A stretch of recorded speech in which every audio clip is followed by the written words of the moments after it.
Hello नमस्कार दोस्तों, welcome back my YouTube channel law with Ronit. दोस्तों आज एक फिर नए वीडियो के साथ हम आपके सामने आए हैं जो कि यूपी पीसीएस से रिलेटेड है। और ये जो मैं पेपर लेके आया हूँ आज आप लोगों के लिए, ये बहुत ही इंपॉर्टेंट पेपर है। आपको इसके देख करके पता लगेगा कि हम किस प्रकार से क्वेश्चन हमारे पीसीएस के एग्जामिनेशन में पूछा जाता है। दोस्तों सबसे पहले मैं आपको दिखाना चाहता हूँ कि ये जो मैंने पेपर लिया है ये प्रीवियस ईयर पेपर है। और कब का ये प्रीवियस ईयर पेपर है? तो ये यूपी पीसीएस का दोस्तों ये लॉ का 2018 का पेपर है। इसी पेपर को आज हम यहाँ पे सॉल्व करने वाले हैं। इसमें टोटल 150 क्वेश्चन है जो कि लॉ से ये पेपर रिलेटेड है। और लॉ का पहले मैं सॉल्व करा रहा हूँ, फिर इसके बाद से मैं जीएस का आपको पेपर सॉल्व कराऊंगा। दोस्तों एक इन्फॉर्मेशन मैं आपको यहाँ पे और देना चाहूँगा। अभी तुरंत इस वीडियो को बनने से पहले, इसके अपलोड होने से पहले मैंने अभी आपके सामने जूरिस्प्रूडेंस का सेशन लिया है जिसको मैं पार्ट 2 नाम दिया हूं। उसको भी आप देखना ना भूलें क्योंकि वो अभी आपके पीसीएस के एग्जामिनेशन के लिए इंपॉर्टेंट होगा। और उसमें मैंने एनालिटिकल स्कूल के बारे में पूरा डिस्कस किया है।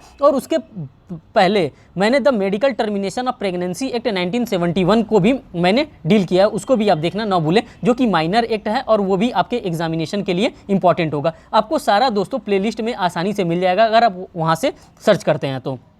देखिए दोस्तों इसमें मैं बिना देर किए इसको स्टार्ट कर रहा हूँ। ये 2018 का पेपर है, आप लोगों ने देख लिया। ये यूपी पीसीएस का प्रीवियस ईयर पेपर है। इसकी डिमांड काफ़ी दिनों से चल रही थी कि 2018 का करा दीजिए, 2018 का करा दीजिए। तो आज मैं 2018 ही कराने जा रहा हूँ। अगर आपको लगता है कि इसका आपके पास पीडीएफ होना चाहिए तो आप टेलीग्राम पे जा करके लॉ विथ रोनित सर्च कर लेंगे, वहाँ पे आपको मिल जाएगा ग्रुप। आप उसको ग्रुप को ज्वाइन करके जितना भी मैंने आज तक बताया है, जितना भी वीडियो, उन सभी का पीडीएफ वहाँ पे अवेलेबल है। आप वहाँ से पीडीएफ आसानी से डाउनलोड कर सकते हैं। दोस्तों बिना देर किए हम इसको स्टार्ट करते हैं। देखिए उत्तर प्रदेश सिविल जज प्रारंभिक परीक्षा 2018 का ये पेपर है जो कि जूनियर डिवीज़न का हम लोग पेपर देते हैं। ठीक, अध्ययनवार व्याख्यात्मक हल प्रश्न है। मीन्स कि ये चैप्टर वाइज आपको दिया है कि किस चैप्टर से कितना क्वेश्चन पूछा गया था, किस चैप्टर से कितना क्वेश्चन पूछा गया। तो अभी मैं यहाँ पे सारी चीज़ों के बारे में आपको दिखाता हूँ। अब देखिए इसमें दे दिया है कि किस चैप्टर से कितना क्वेश्चन पूछा गया था। तो बात करते हैं संविदा अधिनियम, मीन्स कि कॉन्ट्रैक्ट एक्ट से 16 क्वेश्चन पूछा गया था 2018 में। ध्यान दीजिएगा, ये हमारे लिए इंपॉर्टेंट है। दंड प्रक्रिया संहिता 1973 15 क्वेश्चन पूछा गया था 1973 के एक्ट से। भारतीय दंड संहिता आईपीसी से भी 15 क्वेश्चन पूछा गया था। सिविल प्रक्रिया संहिता 19 क्वेश्चन पूछा गया था, सीपीसी से 19 क्वेश्चन। वेटेज देखिए क्वेश्चन का वेटेज कितना है। कॉन्स्टिट्यूशन ऑफ इंडिया से 16 क्वेश्चन पूछा गया था। साक्ष्य अधिनियम इंडियन एविडेंस एक्ट से 16 क्वेश्चन पूछा गया था। विधि शास्त्र से, जूरिस्प्रूडेंस से 15 क्वेश्चन यहाँ पे पूछा गया है। 2018 में 15 क्वेश्चन पूछा गया।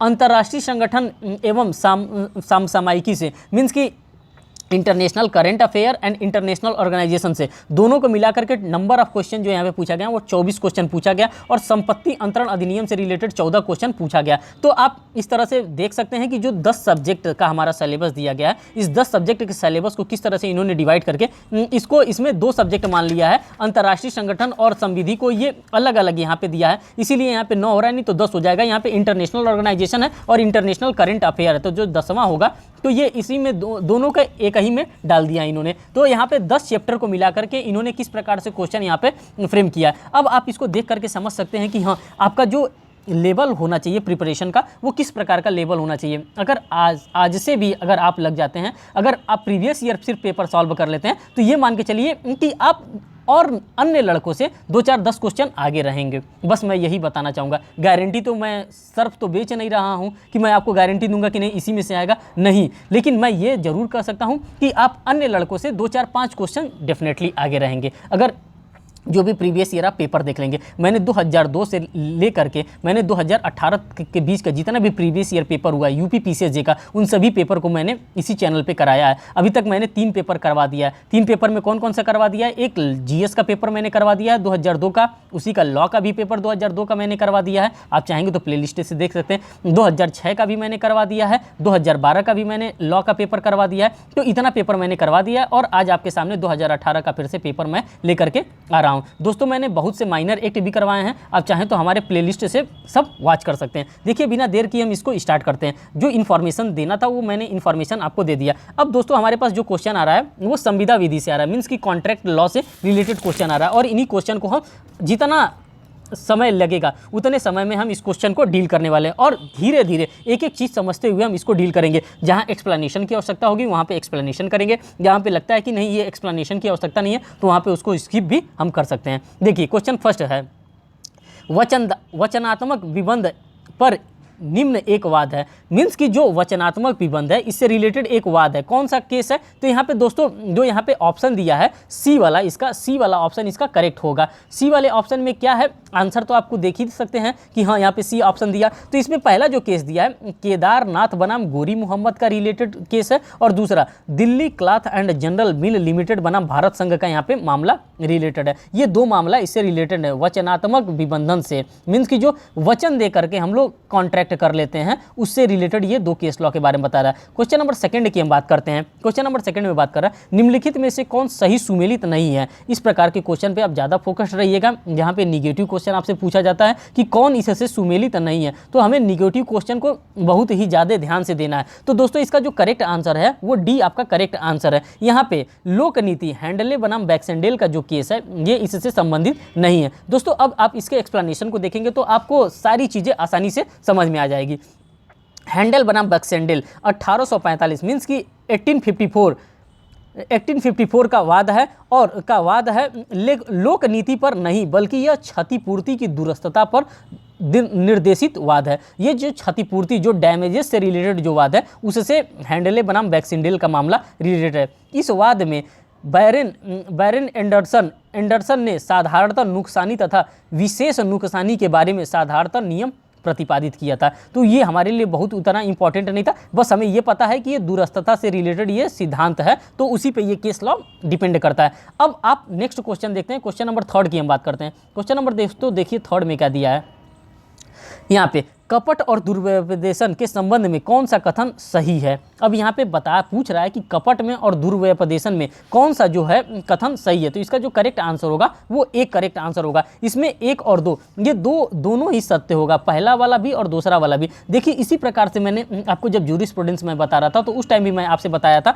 कि इस प्रकार से क्वेश्चन जो पूछने का एग्जामिनर का ट्रेंड आ गया वो अलग अब ट्रेंड आ गया। अब वो आपसे वन लाइनर फॉर्म में क्वेश्चन नहीं पूछना चाहता है, तो वही यहाँ पे बताया जा रहा है। अब इसके एक्सप्लेनेशन में यहाँ पे आप देख लीजिए दोनों संविदा को शांति शून्यकरणीय बनाते हैं। ये जो दोनों बात बता रहा है ये पहला बता रहा है दोनों संविदा को शून्यकरणीय बनाता है। सेकंड इसमें बात बता रहा है कपट दुष्कृति के नुकसानी के लिए वाद हेतु प्रस्तुत करता है। जो कपट के जो नुकसानी हुआ उसके लिए वाद हेतु प्रस्तुत किया जाता है। क्वेश्चन नंबर फोर्थ की हम यहाँ पे बात करते हैं।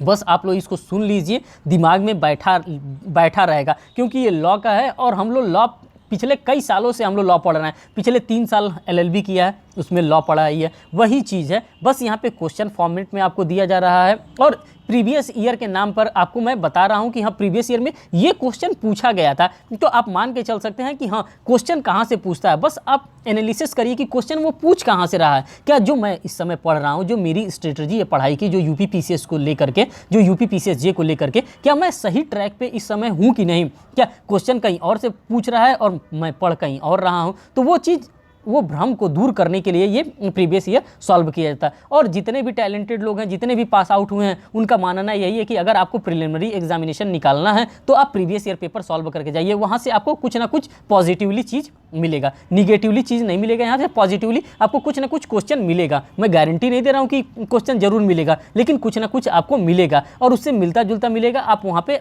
पॉजिटिवली नंबर गिन करके आएंगे। क्वेश्चन नंबर 4 की यहाँ पे बात करते हैं।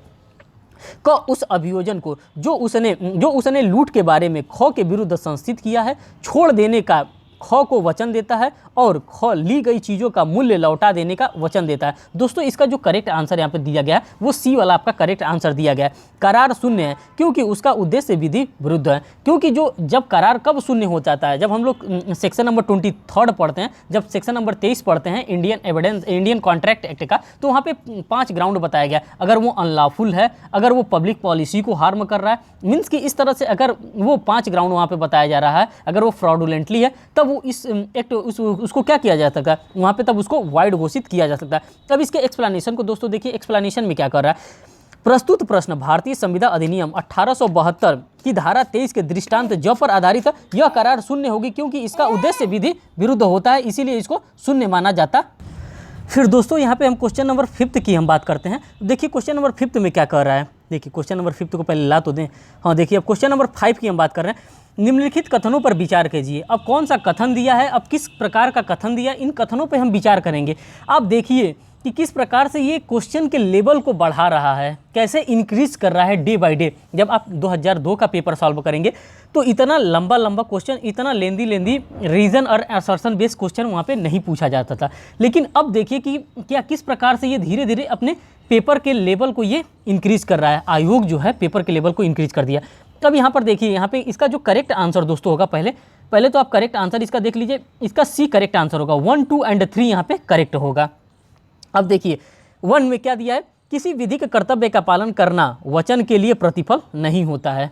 ठीक, यहाँ पे क्वेश्चन क्या पूछा है, निम्नलिखित कथनों पर विचार कीजिए, तो ये इस तरह का नहीं होता है। सेकंड में क्या कह रहा है, सेकंड में देखिए, वाद लेने से प्रवृत्त रहना सदैव ही पर्याप्त प्रतिफल माना गया है। ठीक, थर्ड में क्या कह रहा है, थर्ड में कह रहा है प्रतिफल का वचन के अनुरूप पर्याप्त होना आवश्यक नहीं है। तो ये सभी चीज़ों के बारे में ये बता रहा है और इसका जो करेक्ट आंसर होगा वो थर्ड होगा। वही चीज़ का यहाँ पे डेफिनेशन यहाँ पर दिया गया है, यहाँ पे एक्सप्लेनेशन किया गया है। एक्सप्लेनेशन को भी मैं पढ़ के आपको सुना दे रहा हूँ। संविदा अधिनियम 1872 की धारा 25 के द्वितीय स्पष्टीकरण के अनुसार कोई करार जिसके लिए वचनदाता की संपत्ति स्वतंत्रता से दी गई हो केवल इस कारण से शून्य नहीं होगी कि प्रतिफल अपर्याप्त है। इस प्रकार से उसको सिर्फ शून्य नहीं घोषित किया जाएगा, क्योंकि वो जो कंसिडरेशन दिया गया है according to section number 2D में कंसिडरेशन को डिफाइन किया गया कि जो कंसिडरेशन है वो अपर्याप्त है, अपर्याप्तता के कारण नहीं होना चाहिए।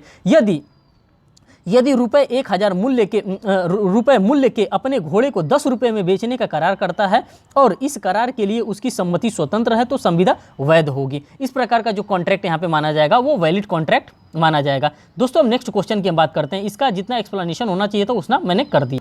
क्वेश्चन नंबर 6 की हम बात करते हैं। देखिए क्वेश्चन नंबर 6 में क्या कर रहा है। क्वेश्चन नंबर 6 में जो कह रहा है वो ये कह रहा है, भारतीय संविदा संशोधन अधिनियम 1997 में संशोधन किया गया। अब किस प्रकार का संशोधन किया गया, क्या संशोधन किया गया, तो अब इसका जो करेक्ट आंसर है दोस्तों वो सी करेक्ट आंसर है। भारतीय संविदा अधिनियम की धारा 28 को, अब धारा 28 को इन्होंने किस प्रकार से संशोधन किया, इनके एक्सप्लेनेशन को देखिए। भारतीय संविदा संशोधन अधिनियम 1996 8 जनवरी मीन्स की 8 जनवरी 1997 से प्रभावित हुआ। इसके द्वारा संविदा अधिनियम की धारा 28 में संशोधन किया गया। इसके संशोधन की सिफारिश विधि आयोग ने 97th रिपोर्ट में की थी। तो दोस्तों हमने कभी सोचा भी नहीं था कि इसके भी संशोधन से, इसके भी अमेंडमेंट से क्वेश्चन पूछे जा सकते हैं। लेकिन अब 2018 का पेपर देख रहे हैं, क्वेश्चन नंबर 6 आपके लिए एज एविडेंस यहाँ पे है कि हाँ देखिए संशोधन से भी रिलेटेड यहाँ पे क्वेश्चन पूछा गया है इंडियन एविडेंस एक्ट से। अब आप क्वेश्चन के लेवल को आप समझ सकते हैं कि कहाँ पे आप प्रिपरेशन कर रहे हैं और किस प्रिपरेशन पे आप हैं। मैं आपको डराने का बिल्कुल कोशिश नहीं कर रहा हूँ।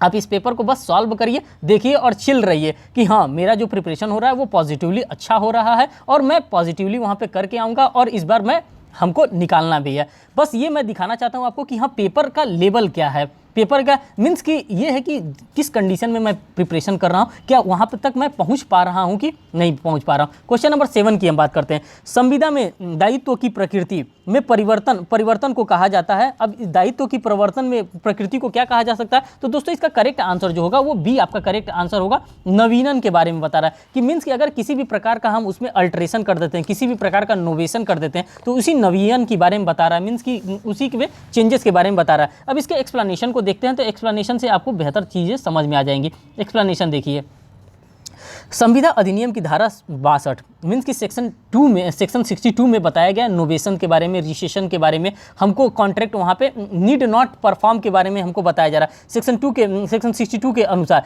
यदि किसी संविदा के पक्षकार उसके बदले एक नई संविदा प्रस्थापित करने या उस संविदा को विखंडित या परिवर्तित करने का करार मीन्स कि उसको इस प्रकार से परिवर्तित करने का करार करते हैं तो मूल संविदा का पालन करने में आवश्यक नहीं होगा। विधि भाषा में इसे नवीनियन कहा जाता है, मीन्स कि इसको नोवेशन ऑफ कॉन्ट्रैक्ट कहा जाता है। नवीनियन के माध्यम से संविदा की प्रकृति में 2 प्रकार के परिवर्तन होते हैं। अब कौन कौन से 2 प्रकार के परिवर्तन होते हैं, पहला और दूसरा। पहला में क्या है, संविदा के पक्षकारों में बदलाव करना, तथा सेकंड एक संविदा के स्थान पर दूसरी संविदा प्रस्थापित करने के बारे में यहाँ पे बताया जाता है। यही बात यहाँ पे बताई गई है। अब दोस्तों क्वेश्चन नंबर 8 पे हम चलते हैं। क्वेश्चन नंबर 8 में देखिए क्या दिया है। अब क्वेश्चन नंबर 8 दोस्तों, क्वेश्चन नंबर 8 को हम यहाँ पर देखते हैं। क्वेश्चन नंबर 8 में क्या बताया रहा है, अब देखिए क्वेश्चन नंबर 8 कहाँ गया, एक मिनट देखिए 8 में बता रहा है भारतीय संविदा अधिनियम की धारा 68 के अंतर्गत अवयस्क, जो धारा 68 की बात कर रहा है इसके अंतर्गत जो अवयस्क की बात कर रहा है वो अवयस्क क्या होगा, तो दोस्तों इसका करेक्ट आंसर बी वाला होगा। बी वाले में क्या बता रहा है, केवल अवयस्क की संपत्ति उत्तरदायी होगी। यहाँ पे इसके एक्सप्लेनेशन को देखिए, एक्सप्लेनेशन में सारी बातें को ये खोल करके रख दे रहा है। भारत में धारा 68 के भारत में धारा 68 के अंतर्गत अवयस्कों की आवश्यकताओं की पूर्ति के लिए अवयस्क का दायित्व संविदा सदृश होता है, अतः अवयस्क दायित्व व्यक्तिगत नहीं होता है। अतः धारा 68 में भी यह स्पष्ट किया गया है कि आवश्यकता वस्तुओं की आपूर्ति के लिए आवश्यकता का दायित्व व्यक्तिगत नहीं है और मूल्य केवल अवयस्क की संपत्ति से वसूल किया जा सकता है। यहाँ पे जो भी मूल्य होगा वो अवयस्क की संपत्ति से वसूला जाएगा। अवयस्क को व्यक्तिगत रूप से उत्तरदायी यहाँ पे नहीं ठहराया जाएगा। ये नहीं कि उससे अगर ले लिया है, अगर उसकी नेसेसिटी को फुलफिल किया जाएगा तो उसको उत्तरदायी नहीं ठहराया जाएगा, उसकी जो संपत्ति होगी उससे वहाँ पे थोड़ा सा वसूल लिया जाएगा। दोस्तों क्वेश्चन नंबर 9 को देखते हैं। क्वेश्चन नंबर 9 में बता रहा है चल प्रत्याभूति, जो चल प्रत्याभूति होती है परिभाषित है। कहाँ पे ये परिभाषित किया गया दोस्तों, ये इसका ऑप्शन नंबर बी होगा। भारतीय संविदा अधिनियम की धारा 129 में चल प्रत्याभूति को परिभाषित किया गया। अब इसके एक्सप्लेनेशन को देखिए। संविदा अधिनियम की धारा 129 में चल प्रत्याभूति को परिभाषित करते हुए कहा गया कि वह प्रत्याभूति जिसका विस्तार समव्यवहारों की किसी आवली पर हो चल प्रत्याभूति कहलाती है। तो ये कहाँ पे हमको डिफाइन किया गया है, section number 129 of Indian contract act में चल प्रत्याभूति को हमको डिफाइन किया गया। दोस्तों क्वेश्चन नंबर 10 की हम बात करते हैं। क्वेश्चन नंबर थोड़ा सा इसको पॉजिटिवली हम तेज कर रहे हैं, इसलिए तेज कर रहे हैं क्योंकि इसमें 150 नंबर 150 क्वेश्चन है और वो ज़्यादा टाइम ले लेगा, आपका 2 घंटे का 1.5 घंटे का वीडियो बन जाएगा, तो आपको देखने में थोड़ा सा हैक्टिक हो जाएगा, इसीलिए थोड़ा सा मैं स्पीड यहाँ पे तेज कर रहा हूँ। आप इसको आसानी से पढ़ सकते हैं। देखिए सूची 1 को सूची 2 के साथ सुमिलित किया जाता था, सूचियों के नीचे दिए कूट की सहायता से सही चयन का प्रयोग करें। तो दोस्तों इसका जो करेक्ट आंसर होगा वो ए वाला होगा। ए का फर्स्ट, बी का फोर्थ, सी का 2, डी का थर्ड। यहाँ से आप मिला सकते हैं कि क्या इसका करेक्ट आंसर होगा। हम दोस्तों यहीं से मिलाते हैं। जैसे विफलता का सिद्धांत टेलर बनाम कार्डवेल के केस में ये बात बताई गई थी। फिर विशेष क्षतिपूर्ति के बाद हैंडल बनाम बैक्सेंडेल के बारे में बताया गया था। पूर्वकालिक संविदा भंग होनचेस्टर बनाम डी ला टूर के मामले में ये बात बताई गया था और क्रॉस प्रस्तावना टिन बनाम हाफमैन के मामले में ये बात बताई गई थी। दोस्तों हम बात करते हैं नेक्स्ट क्वेश्चन नंबर की, जो क्वेश्चन नंबर हमारा 11 है। देखिए पद्म करार है। पद्म किस प्रकार का करार होता है, ये कौन सा करार होता है, क्या इसमें जो करार किया जाता है क्या वो वैलिड करार होता है कि नहीं होता है, और ये जो पद्म करार दिया गया है ये किस सीरीज में दिया गया है। तो सेक्शन नंबर 25 से लेकर के सेक्शन नंबर 30 के बीच में हम देखते हैं कि वाइड के बारे में बात करता है, वाइड एब इनिशियो के बारे में बात करता है, उसी के बीच में ये फॉल करता है। ठीक, यहाँ पे देखिए पद्म करार क्या है। पद्म करार दोस्तों जो होता है वो शून्य होता है। मैंने अभी आपको बताया 25 से लेकर के अगर 30 के बीच में अगर आप कॉन्ट्रैक्ट देखते हैं तो इसमें कोई भी कॉन्ट्रैक्ट होता है तो वाइड एब इनिशियो, यहाँ पे कोई भी करार शून्य मान लिया जाता है। देखिए धारा 30 द्वारा पद्म करार को शून्य घोषित किया गया है, परंतु पद्म का करार अवैध नहीं होता है, अतः इसमें समपार्श्विक समव्यवहार परिवर्तित कराए जा सकते हैं। क्वेश्चन नंबर 12 की बात करते हैं। भारतीय संविदा अधिनियम ने संदायों के विनियोग से संबंधित क्लेटन के बाद का नियम निम्न में से किसके द्वारा अधिभूत किया है। तो क्लेटन का जो नियम है वो किसके द्वारा अधिभूत किया गया। तो दोस्तों यहाँ पे देखिए, यहाँ पे आपको देखने को मिलेगा कि यहाँ पे स्टार लगा है, जो उत्तर है यहाँ पे स्टार लगा है, मीन्स कि क्लेटन का रूल किसमें दिया गया है, यहाँ पे स्टार इसलिए लगा है क्योंकि आयोग में इसका मसला चल रहा था कि हाँ क्लेटन का रूल, ये क्वेश्चन विवादित हो गया था, तो इसीलिए विवादित क्वेश्चन माना गया, इसीलिए इसका आंसर आयोग के द्वारा कुछ दिया नहीं गया। अब इसको हम यहाँ से देख लेते हैं। सेक्शन 62 में नवीनीकरण के सिद्धांत के बारे में आप लोगों ने देखा है, नोवेशन के बारे में देखा है। सेक्शन 59 में आपने देखा ऋणी द्वारा विनियोग के बारे में देखा। सेक्शन नंबर 58 में देखा आपने अनुकल्पित वचन जिसकी एक शाखा अवैध हो। फिर सेक्शन 61 में देखिए विधि द्वारा विनियोग, जो यहाँ पे क्वेश्चन पूछा गया था उसका आंसर तो नहीं मिला, लेकिन ये सभी चीज़ों को आप चाहेंगे तो लर्न कर सकते हैं, ये आपके लिए इंपॉर्टेंट है। क्वेश्चन नंबर 13 की हम बात करते हैं। देखिए दोस्तों reason and assertion based question आ गया। रीजन में क्या दे रहा है, कथन क्या दे रहा है, जिसका करार उद्देश्य विधि विरुद्ध होता है वो करार क्या होता है, शून्य होता है। पहला करार है, इसका कारण देखिए क्या कर रहा है, वैध संविदा अपेक्षित करती है कि पक्षकारों को विधिपूर्ण उद्देश्य के लिए संविदा करनी चाहिए। दोस्तों इसका जो करेक्ट आंसर होगा वो ए होगा। ए और आर दोनों सत्य है। आर ए का सही स्पष्टीकरण यहाँ पे है। अब इसके एक्सप्लेनेशन को देखिए, एक्सप्लेनेशन में क्या कह रहा है, एक्सप्लेनेशन हमारे लिए इंपॉर्टेंट हो जा रहा है, इसका एक्सप्लेनेशन हमारे लिए इंपॉर्टेंट हो जा रहा है। एक्सप्लेनेशन में दे रहा है कथन ए तथा आर दोनों सत्य है और आर एक कथन का सही स्पष्टीकरण भी करता है। धारा 23 में स्पष्ट रूप से कहा गया कि प्रत्येक करार जिसका उद्देश्य या प्रतिफल विधि विरुद्ध होता है, मीन्स की विधि विरुद्ध होता है, मीन्स की लॉ के अगेंस्ट होता है, शून्य है, जो कि सेक्शन नंबर 23 में बताया गया है। इंडियन कॉन्ट्रैक्ट एक्ट के सेक्शन नंबर 23 में बताया गया है। पाँच ग्राउंड दिया है, अगर उस 5 ग्राउंड को अगर वायलेट कर रहा है तो वो करार क्या हो जाएगा, वो करार वाइड हो जाएगा, शून्य हो जाएगा। क्वेश्चन नंबर 14 की हम बात देखते हैं। सूची 1 को सूची 2 के साथ सुमिलित कीजिए और सूचियों के नीचे दिए गए कूट की सहायता से उत्तर को चुनिए। यहाँ पे दोस्तों जो करेक्ट आंसर आपका होने वाला है क्वेश्चन नंबर 14 का, तो यहाँ पे जो करेक्ट आंसर है वो आपका बी यहाँ पे करेक्ट आंसर होगा। अब बी वाले में क्या आपका करेक्ट आंसर होगा, अब यहाँ पे आप देख सकते हैं इसके एक्सप्लेनेशन से। देखिए, प्रश्नगत सुमेलित निम्न प्रकार से होंगे। दूसरे की इच्छा पर अधिशासन करता है, उसको क्या कहा जाता है, उसको असमयक असर कहा जाता है, अनड्यू इन्फ्लुएंस कहा जाता है। वचनदाता की वांछा पर उसको प्रतिफल, उसको कंसिडरेशन कहा जाता है। तीसरी, किसी व्यक्ति को करने या न करने की संविदा, उसको समाश्रित संविदा कहा जाता है, कॉन्टिजेंट कॉन्ट्रैक्ट कहा जाता है। जहाँ की कोई व्यक्ति किसी अन्य व्यक्ति के लिए कोई बात विधिपूर्ण करता है, उसको कल्प संविदा, क्वाज़ाई कॉन्ट्रैक्ट के नाम से जाना जाता है। तो ये सभी फैक्टर को आपको दिमाग में भर करके रखना है। अब आपका काम है कि आप सेक्शन इसका खोज लेंगे कि किस किस सेक्शन में ये बातें बताई गई हैं। क्वेश्चन नंबर 15 की हम बात करते हैं। वह करार जो उसके पक्षकारों में से एक या अधिक के विकल्प पर तो विधि द्वारा प्रवर्तनीय हो, किंतु अन्य पक्षकार या पक्षकारों के विकल्प पर नहीं। तो जो इसका करेक्ट आंसर होगा वो शून्यकरणीय संविदा है। इसका एक्सप्लेनेशन देखिए। शून्यकरणीय संविदा वह होता है जो संविदा के केवल एक या अधिक पक्षकारों के विकल्प पर प्रवर्तनीय होता है, अन्य के विकल्प पर नहीं। जबकि शून्य करार वह होता है जो संविदा के किसी भी पक्षकार के विकल्प पर प्रवर्तनीय नहीं होता है। क्वेश्चन नंबर 16 की हम बात करते हैं। निम्नलिखित में से कौन सा कथन सही है? प्रतिग्रहण की संसूचना प्रतिग्रहिता के विरुद्ध तब संपूर्ण हो जाती है। कब संपूर्ण हो जाती है? इसका दोस्तों जो करेक्ट आंसर होगा वो बी होगा। जब वो प्रस्थापक के ज्ञान में आ जाती है तो वो संविदा क्या हो जाती है, तब वो संविदा पूर्ण हो जाती है। अब दोस्तों यहाँ पे इसके एक्सप्लेनेशन को देख लीजिए। एक्सप्लेनेशन में करा भारतीय संविदा अधिनियम की धारा 4 के अनुसार प्रतिग्रहण की संसूचना प्रस्थापक के विरुद्ध तब संपूर्ण हो जाती है जब वो उसके प्रति इस प्रकार का पारेषण के अनुक्रम में कर ली जाती है तो वो प्रतिग्रहिता की शक्ति के बाहर हो जाए। प्रतिग्रहण के प्रति तब संपूर्ण हो जाती है जब वो प्रस्थापना के ज्ञान में आ जाती है। जब वो चीज़ें उसके ज्ञान में आ जाती है तब इसको पूर्ण यहाँ पे मान लिया जाता है। दोस्तों यहाँ पे हमारा जो इंडियन कॉन्ट्रैक्ट एक्ट का सीन था वो खत्म हो गया। अब हमारे पास आ जा रहा है दंड प्रक्रिया संहिता 1973, मीन्स कि जो हमारा 1973 का एक्ट है वो आ जा रहा है, दंड प्रक्रिया CRPC आ जा रहा है। यहाँ पे देखिए क्वेश्चन नंबर 17 में जो पूछा है, मुख्य न्यायिक मजिस्ट्रेट दे सकता है। अब मुख्य न्यायिक मजिस्ट्रेट क्या दे सकता है, तो उनके पनिशमेंट के बारे में पूछ रहा है। इसका करेक्ट आंसर सी होगा। 7 वर्ष की अवधि तक का कारावास मुख्य यहाँ पे कौन दे सकता है, मुख्य न्यायिक मजिस्ट्रेट दे सकता है, मीन्स की CGM साहब दे सकते हैं। अब इसके एक्सप्लेनेशन को देख लीजिए। दंड प्रक्रिया संहिता 1973 की धारा 29 सब क्लॉज 1 के अनुसार मुख्य न्यायिक मजिस्ट्रेट का न्यायालय मृत्यु या आजीवन कारावास या 7 वर्ष से अधिक की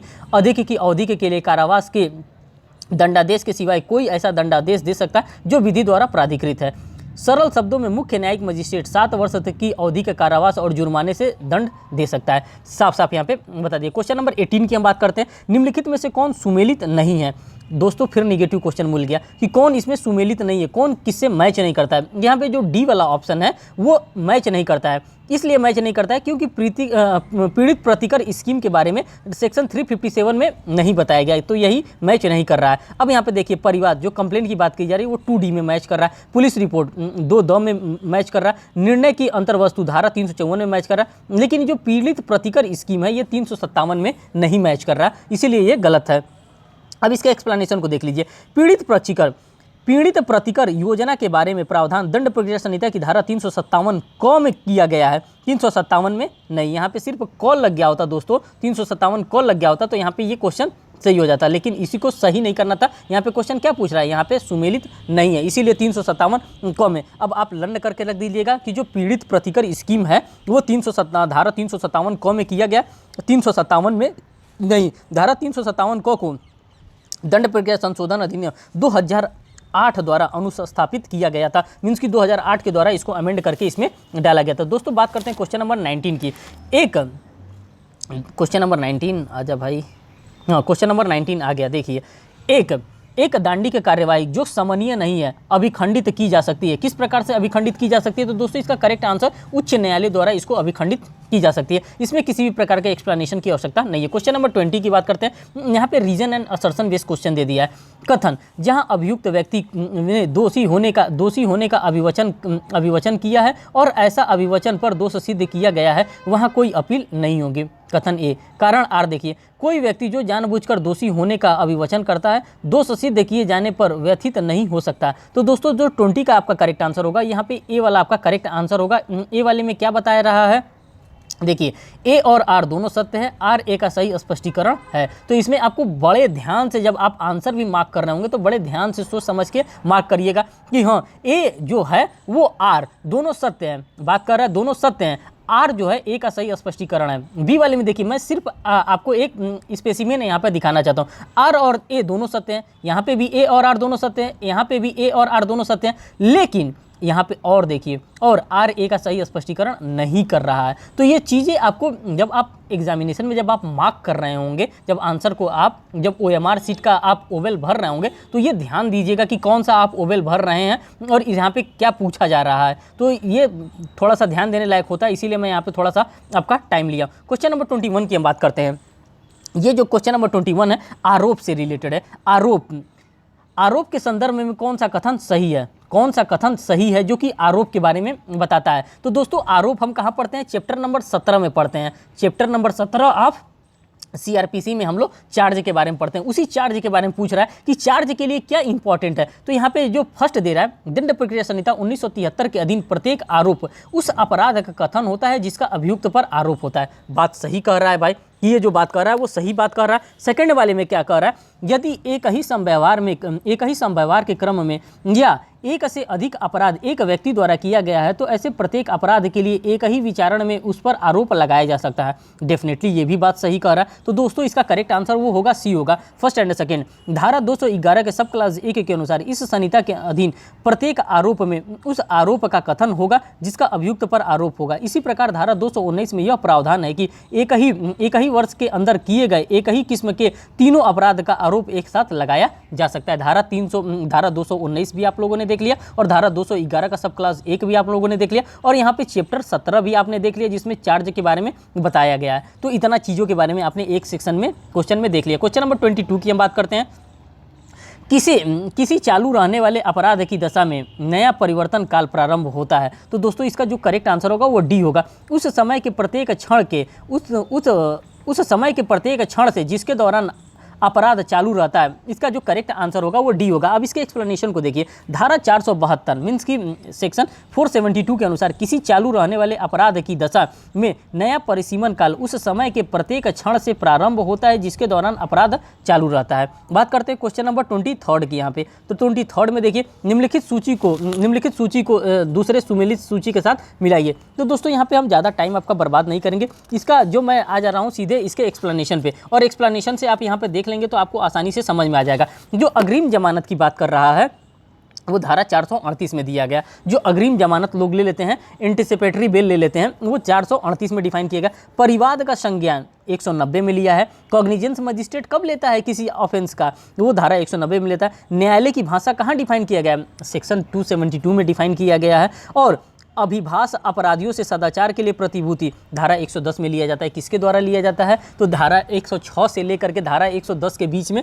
क्या लिया जाता है, प्रतिभूति लिया जाता है, सिक्योरिटी लिया जाता है, कहीं कहीं विथ बॉन्ड लिया जाता है और कहीं कहीं विथ सियोरिटी भी लिया जाता है और कहीं कहीं बिना सियोरिटी के भी लिया जाता है, लेकिन बॉन्ड आपसे भरवाया जाता है। और ये किसके द्वारा भरवाया जाता है, तो दोस्तों ये एग्जीक्यूटिव मजिस्ट्रेट के द्वारा भरवाया जाता है और क्या कहते हैं, जुडिशियल मजिस्ट्रेट के द्वारा भरवाया जाता है। तो आप देख लेंगे कि किस सेक्शन में एग्जीक्यूटिव मजिस्ट्रेट की बात कर रहा है और किसमें जुडिशियल मजिस्ट्रेट की बात कर रहा है। धारा 106 से लेकर के और धारा 110 के बीच का ये सेक्शन बड़ा ही इंपॉर्टेंट सेक्शन होता है। आप इस पे फोकस्ड करेंगे, एक बार आप चेक करेंगे। क्वेश्चन नंबर 24 की बात करता है। दंड प्रक्रिया संहिता 1973 की निम्नलिखित कौन सी धारा आपराधिक विधि संशोधन अधिनियम 2018 द्वारा संशोधित की गई है। तो दोस्तों ये की गई है सेक्शन 173 को इसको संशोधन किया गया। दंड विधि संशोधन अधिनियम 2018 द्वारा धारा 173 को संशोधित किया गया। इस संशोधन द्वारा धारा 376 और 26 तथा धारा 438 को भी संशोधन किया गया है। तो ये बता दिया गया कि कब संशोधन किया गया था और किस किस सेक्शन में संशोधन किया गया। क्वेश्चन नंबर 25 को देखते हैं। मैक्सिम की बात कर रहा है, किसी भी व्यक्ति को एक ही हेतु के लिए 2 बार तंग नहीं किया जाना चाहिए। दंड प्रक्रिया संहिता 1973 की निम्नलिखित में से किस धारा में ये बात बताई गई है? तो दोस्तों आप सभी को मालूम होना चाहिए, सेक्शन नंबर 300 में ये बात बताई गई है। अब इसके साथ मैं 3 प्रोविजन आपको और मैं बताना चाहता हूँ। एक सीपीसी में भी दिया गया है जो कि सेक्शन नंबर 11 की बात करता है, रेस जुडिकेटा की बात कर रहा है। एक सेक्शन नंबर 40 में भी हमको दिया है। सेक्शन नंबर 40 में हमको कहाँ दिया गया है? तो ये इंडियन एविडेंस एक्ट में दिया हुआ है। और 300 में तो आप देख ही रहे हैं कि यहाँ पे भी सीआरपीसी में भी 300 में दिया है। तो ये रेस जुडिकेटा का प्रोविजन है, एक ही अपराध के लिए किसी को 2 बार दंडित नहीं किया जाना चाहिए। तो आप एक साथ तीनों प्रोविजन को यहाँ पर के देख सकते हैं। बात करते हैं क्वेश्चन नंबर इसके एक्सप्लेनेशन को। एक्सप्लेनेशन में भी दोस्तों वही बातें लिखी गई। क्वेश्चन नंबर 26 की बात कर रहे हैं। जब भारतीय दंड संहिता की धारा 376 घ के अधीन पारित दंडादेश के विरुद्ध दंड प्रक्रिया संहिता 1973 की धारा 374 के अंतर्गत अपील दाखिल की गई हो तो अपील का निपटारा होगा। अब निपटारा किसके द्वारा? इसका करेक्ट आंसर ए होगा। ऐसी अपील दाखिल करने की तारीख से 6 मास के भीतर की अपील को खारिज यहाँ पे किया जाएगा। क्वेश्चन नंबर 27 देखिए, दंड प्रक्रिया संहिता की कौन सी धारा, कौन सा प्रावधान बंदी प्रत्यक्षीकरण रिट से सदृश है? अब कौन सा यहाँ पे प्रावधान है जो बंदी प्रत्यक्षीकरण की रिट से संबंधित है? तो दोस्तों यहाँ पे 97 की बात की जा रही है, चीज़ों की बंदी प्रत्यक्षीकरण की रिट के सदृश से दिखती है। मीन्स कि वो हैबियस कॉर्पस की तरह से वो वर्क करती है, उसको मिनी हैबियस कॉर्पस कहा जाता है।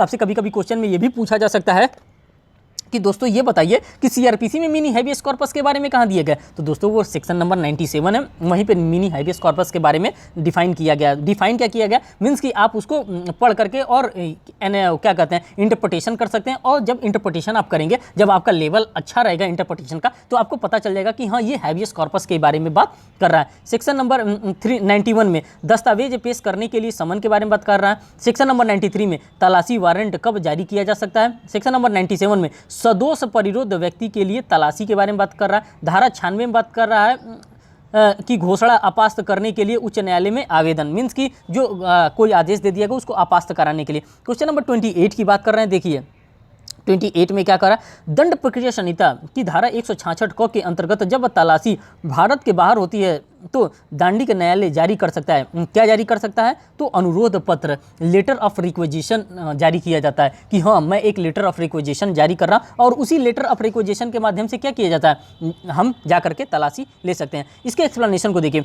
धारा 166 क, सिर्फ यहाँ पे क ही नहीं है दोस्तों, इसके साथ साथ अमेंड हुआ था तो इसके साथ ख को भी जोड़ा गया था। तो धारा 166 क से अभी क्वेश्चन बन रहा है, तो धारा 166 क को ही हम देखेंगे। जब ख से क्वेश्चन आएगा इन फ्यूचर में तो हम ख को भी देखेंगे, और आपका ये लाइबिलिटी होगा कि आप जाकर के 166 के क को तो आपने देख लिया, आप ख को भी देखेंगे। 166 क के अनुसार भारत से बाहर किसी भी देश या स्थान में अन्वेषण हेतु सक्षम प्राधिकारी को अनुरोध पत्र भेजा जाता। ऐसा अनुरोध पत्र ऐसी रीति में पेश करेगा कि जो केंद्र सरकार इस निमित्त निर्दिष्ट करेगा। जिस प्रकार से केंद्र सरकार के द्वारा गाइडलाइन दिया गया है उसी के अकॉर्डिंग ये अपना लेटर ऑफ रिक्वेजिशन भेजेंगे किसी दूसरे जगह जांच कराने के लिए। बात करते हैं क्वेश्चन नंबर 29 की। अभी 166 क से क्वेश्चन पूछा था, अब क्या पता कि हमारे पीसीएसजे में जो 2023 का ये कंडक्ट होने वाला है इसमें 166 ख से क्वेश्चन पूछ दे, तो दोस्तों आप सतर्क रहिएगा, 166 ख जरूर पढ़ लीजिएगा।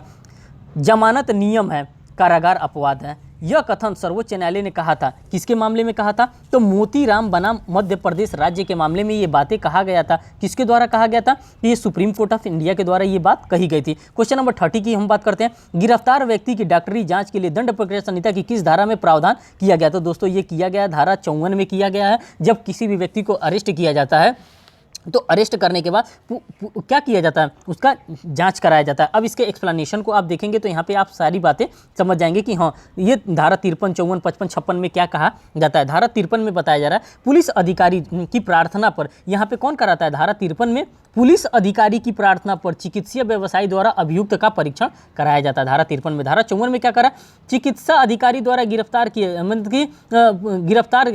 चिकित्सा अधिकारी द्वारा गिरफ्तार किए गए व्यक्ति का परीक्षण किया जाता है। किसके द्वारा किया जाता है? जो चिकित्सा अधिकारी, जो सरकारी डॉक्टर होते हैं उनके द्वारा परीक्षण किया जाता है। धारा 55 में जब पुलिस अधिकारी वारंट के बिना गिरफ्तार करने के लिए अपने अधीनस्थ को प्रतियुक्त करता है तब यह प्रक्रिया अपनाई जाती है। धारा 64 क्या करता है? सरकारी सेवक पर समन की तामील के बारे में बात कर रहा है। तो देखिए दोस्तों, एक क्वेश्चन से कितने नंबर ऑफ क्वेश्चंस बन रहे हैं। आपका रिवीजन का जो लेवल होगा वो अब इंक्रीज हो जाएगा। अगर इस प्रकार से अगर आपने रिवीजन नहीं किया, अगर इस प्रकार से अगर प्रीवियस ईयर के पेपर से आप रिवीजन करेंगे तो आपके जो लेवल होगा, जो आपका रिवीजन का, वो इंक्रीज हो जाएगा। और जो मैं एक्स्ट्रा चीज़ें हो रहा है वो एक्स्ट्रा चीज़ें भी मैं बता रहा हूँ। अगर मान लीजिए आप अपने से खोल करके किताब पढ़ते हैं तो आप सिर्फ लाइन बाय लाइन पढ़ जाते हैं, बाकी जो भी आपका स्टैंडर्ड रहा हो, किस प्रकार से आप रिवीजन करते हैं मुझे अब ये पता नहीं है, लेकिन मुझे लगता है कि आप अगर इस प्रकार से रिवीजन करेंगे तो आपके रिवीजन भी आपका अच्छा हो जाएगा और आपको पता भी चलेगा कि नहीं इस पॉइंट से क्वेश्चन पिछली बार पूछा गया था, क्या इस बार भी पॉसिबिलिटी है कि यहाँ से क्वेश्चन पूछा जाएगा। अगर पूछा जाएगा तो क्या यही क्वेश्चन पूछा जाएगा कि इसमें इसके 2 सेक्शन ऊपर का सेक्शन पूछा जाएगा कि 2 सेक्शन नीचे पूछा जाएगा। तो आप यहाँ पे एक मैच्योरिटी से अंडरस्टैंडिंग अपना बढ़ा सकते हैं और देख सकते हैं। बात करते हैं क्वेश्चन नंबर हमारा यहाँ पे जो 31 है। दंड प्रक्रिया संहिता 1973 की धारा 164 क के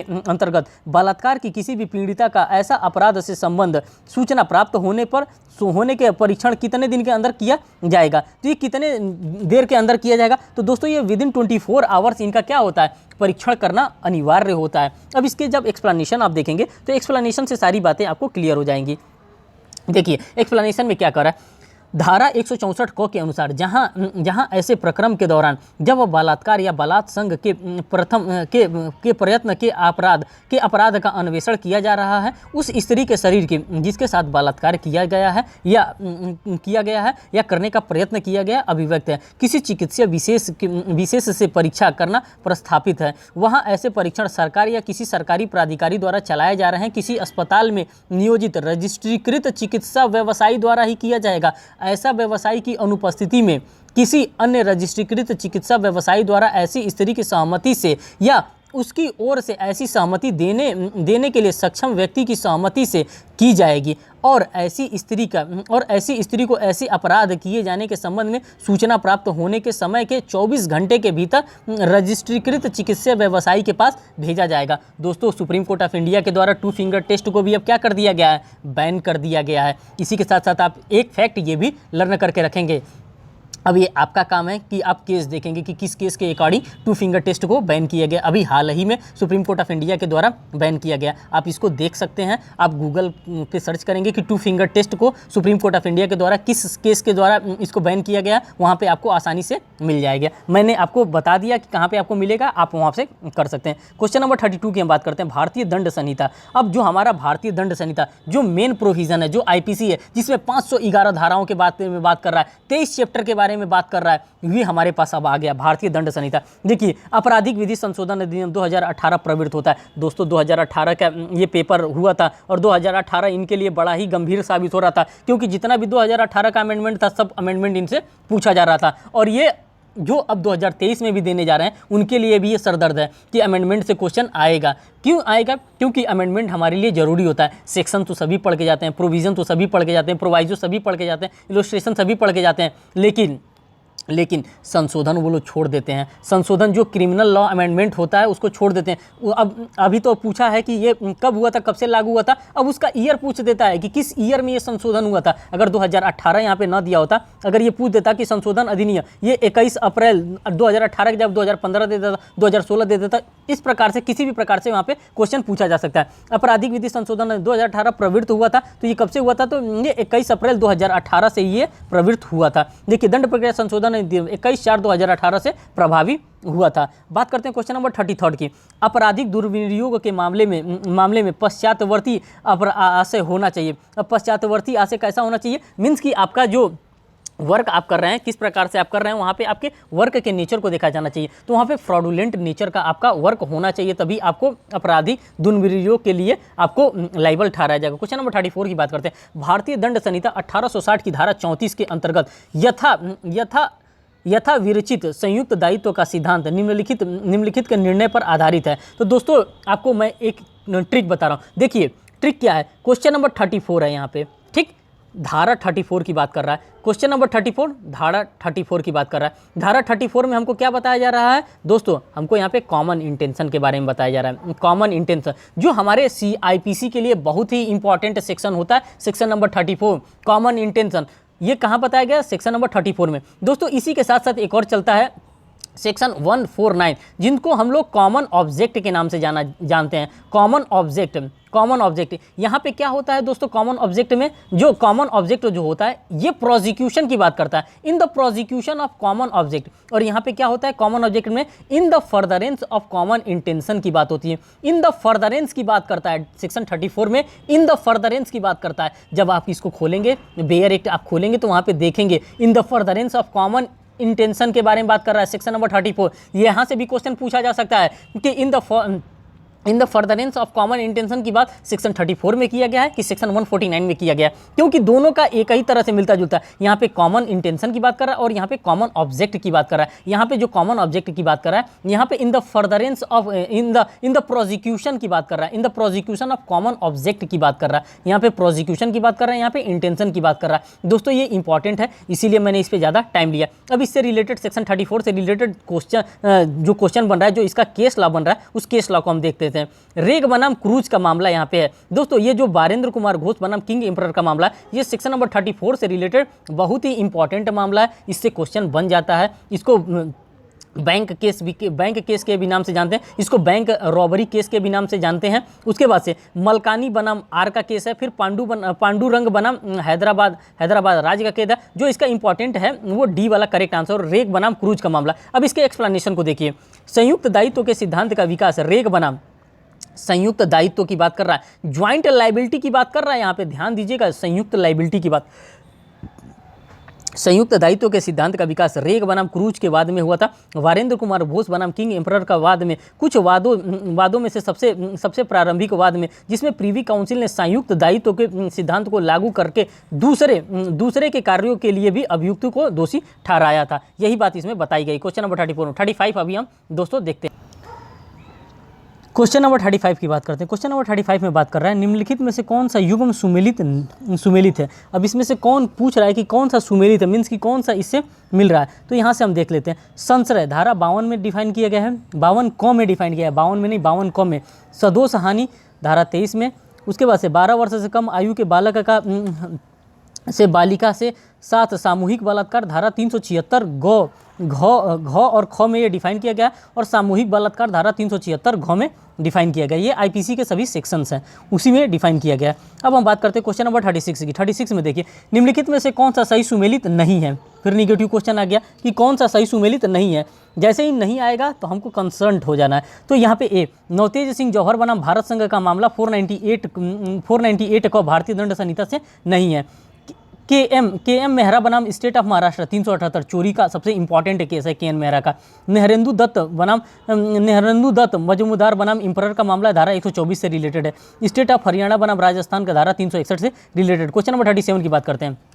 निम्नलिखित वादों पर विचार कीजिए और जिन्हें तिथिगत क्रम में व्यवस्थित करिए। मीन्स कि इनको सीक्वेंस से यहाँ पे अरेंज करना है कि किस तिथि में किस समय पे ये केस आया था। तो यहाँ पे बी वाला इसका करेक्ट आंसर हो जाएगा। फर्स्ट आएगा 2, यूसुफ अब्दुल्ला अजीज़ बनाम स्टेट ऑफ बॉम्बे का मामला आएगा। फिर हमारे पास आएगा बी रेवती बनाम भारत संघ का मामला आएगा। फिर उसके बाद से हमारा डब्ल्यू कल्याणी बनाम राज्य इंस्पेक्टर ऑफ पुलिस आएगा। और फिर हमारा जो लास्ट केस आएगा जोसेफ साइन बनाम भारत संघ का मामला आएगा। तो ये क्रोनोलॉजी पूछ रहा है कि किस क्रोनोलॉजी में कौन सा केस आया था। बात करते हैं क्वेश्चन नंबर 38 की। 38 में बात कर रहा है, निम्नलिखित में से किस वाद में सर्वोच्च न्यायालय ने टिप्पणी की है कि पति अपनी पत्नी का स्वामी नहीं है। तो ये जोसेफ साइन बनाम भारत संघ के मामले में ये बात कही गई है। इसका एक्सप्लेनेशन देखिए।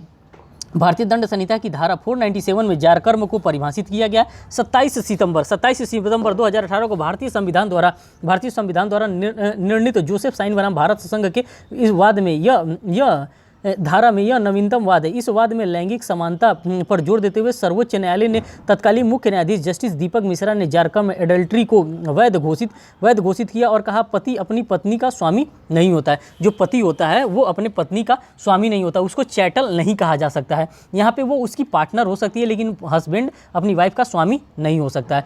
तो ये आपने देख लिया। क्वेश्चन नंबर 39 की बात करते हैं। को हत्या करने के आशय से विष की एक प्राणांतक खुराक यह को देता है और तब यह जीवित था एक अगजनी ख ने क के ज्ञान के बिना य पर हमला किया, उसको गोली मार देता है। तो यहाँ पे जो करेक्ट आंसर होगा वो सी होगा, क हत्या के प्रयत्न का दोषी होगा और ख हत्या का दोषी होगा। क्वेश्चन नंबर 40 देखते हैं। एक पुलिस अधिकारी जो को यह संस्वीकृति करने के लिए कि उसके अपराध किया है उत्प्रेरित करने के लिए यातना देता है। तो इसका करेक्ट आंसर क्या होगा? भारतीय दंड संहिता की धारा 330 में ये बातें बताई गई हैं। अब देखिए प्रश्नगत समस्या जो है धारा 330 के दृष्टांत क पर आधारित है। यहाँ पर धारा 330 में परिभाषित अपराध का दोषी ये होगा। क्वेश्चन नंबर 41 की बात करते हैं।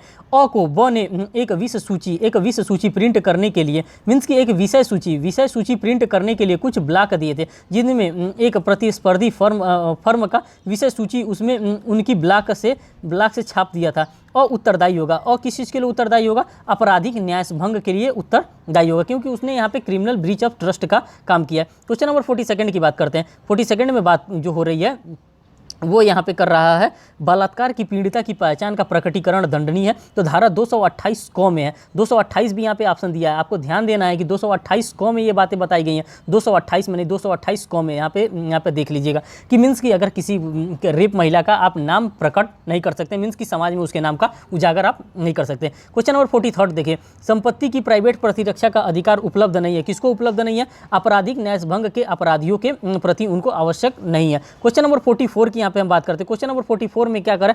सूची को सूची 2 के साथ सुमिलित किया जाता है। सूचियों के नीचे दिए कूट का प्रयोग करते हुए सही उत्तर का चयन कीजिए। अब यहाँ से देख लीजिए, संपत्ति का परिधान उद्यापन होता है। जो संपत्ति का परिधान होता है उद्यापन। संपत्ति का लेन चोरी होता है, मीन्स की संपत्ति अगर कोई किसी के बिना कंसेंट से ले लेता है तो चोरी होता है। संपत्ति का न्यस्त होना आपराधिक न्यायभंग होता है। निर्दोष तरीके से प्राप्त संपत्ति को संपरिवर्तित करने पर अपने स्वयं का प्रयोग में लाना संपत्ति का आपराधिक दुर्विनियोग यहाँ पे होता है। क्वेश्चन नंबर 45 की देखते हैं। दृश्यकारिता भारतीय दंड संहिता में किस धारा में परिभाषित किया गया है? तो दोस्तों ये वायरिज्म से रिलेटेड है कि वायरिज्म को कहाँ पे परिभाषित किया गया। अब यहाँ पे आप पूरा कॉन्सेप्ट ही देख लीजिए, एक छोड़िए।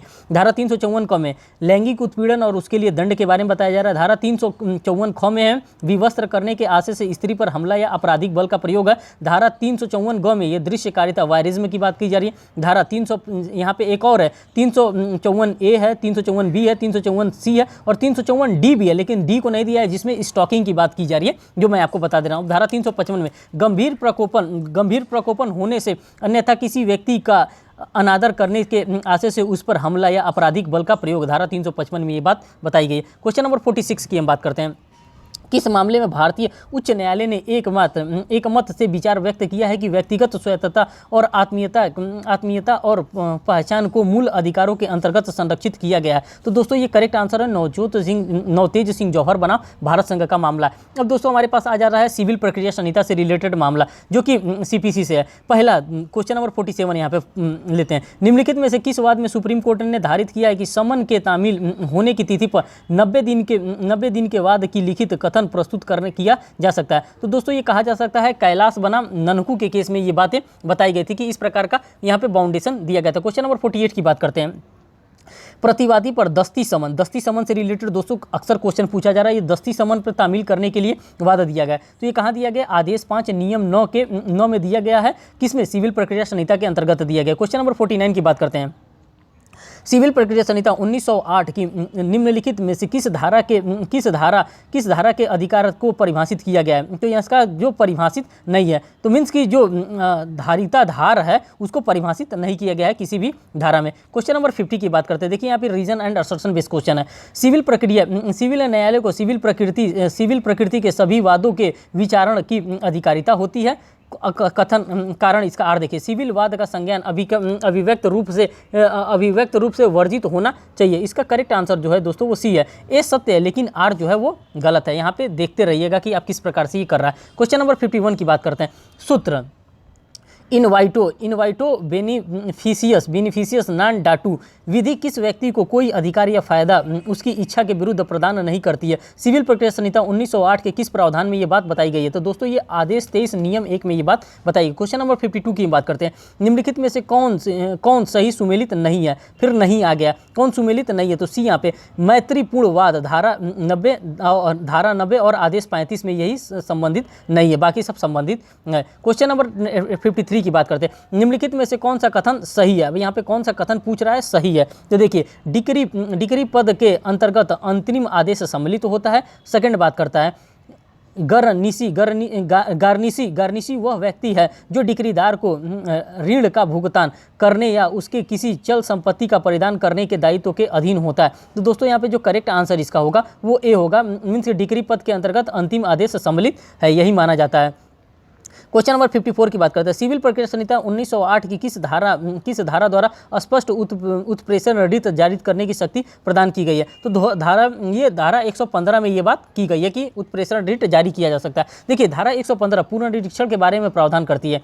इसका ध्येय न्यायालय द्वारा की गई अधिकारिता संबंधी त्रुटियों का निवारण करना है। अतः इस प्रकृति उत्प्रेषण ऋण के समान है। ये जो इसका जो धारा 115 का जो प्रकृति है वो उत्प्रेषण का जो ऋण होता है उसी के समान है। धारा 55 को, क्वेश्चन नंबर 55 को हम लोग देखते हैं। अभिवचन का एक आधारभूत सिद्धांत है कि अभिवचन में तात्विक तथ्यों और मात्र तात्विक तथ्यों का ही समावेश होना चाहिए। निम्न में से कौन सा वाद तात्विक तथ्यों को परिभाषित करती है। तो दोस्तों इसका करेक्ट आंसर ए होगा। उद्धव सिंह बनाम माधव राव सिंधिया का जो मामला है वही इससे रिलेटेड है। दोस्तों यहाँ पे कोई ऐसा चीज़ नहीं है जिसको इलस्ट्रेशन के माध्यम से, मीन्स कि इसके एक्सप्लेनेशन के माध्यम से समझाया जाए। जो एक्सप्लेनेशन के माध्यम से समझाने लायक रहेगा, जो फैक्ट जरूरी लगता है उसको मैं जरूर समझाऊंगा और उस पर मैं जरूर टाइम लूँगा। अब देखिए इसका जो करेक्ट क्वेश्चन नंबर 56 की हम बात करते हैं। 56 में कह रहा है निम्नलिखित में से कौन सा समुच्चय सही सुमेलित है। अब इसमें से कौन सा समुच्चय है जो कि सही सुमेलित है। तो अब इसके एक्सप्लेनेशन से आप यहाँ पर देख लीजिए कि किसको यहाँ पे सही सुमेलित माना गया। दोस्तों इसका जो करेक्ट आंसर होगा, कौन सही सुमेलित है, इसका करेक्ट आंसर यहाँ पर ए वाला होने वाला है। अब इसका निकालते हैं आंसर।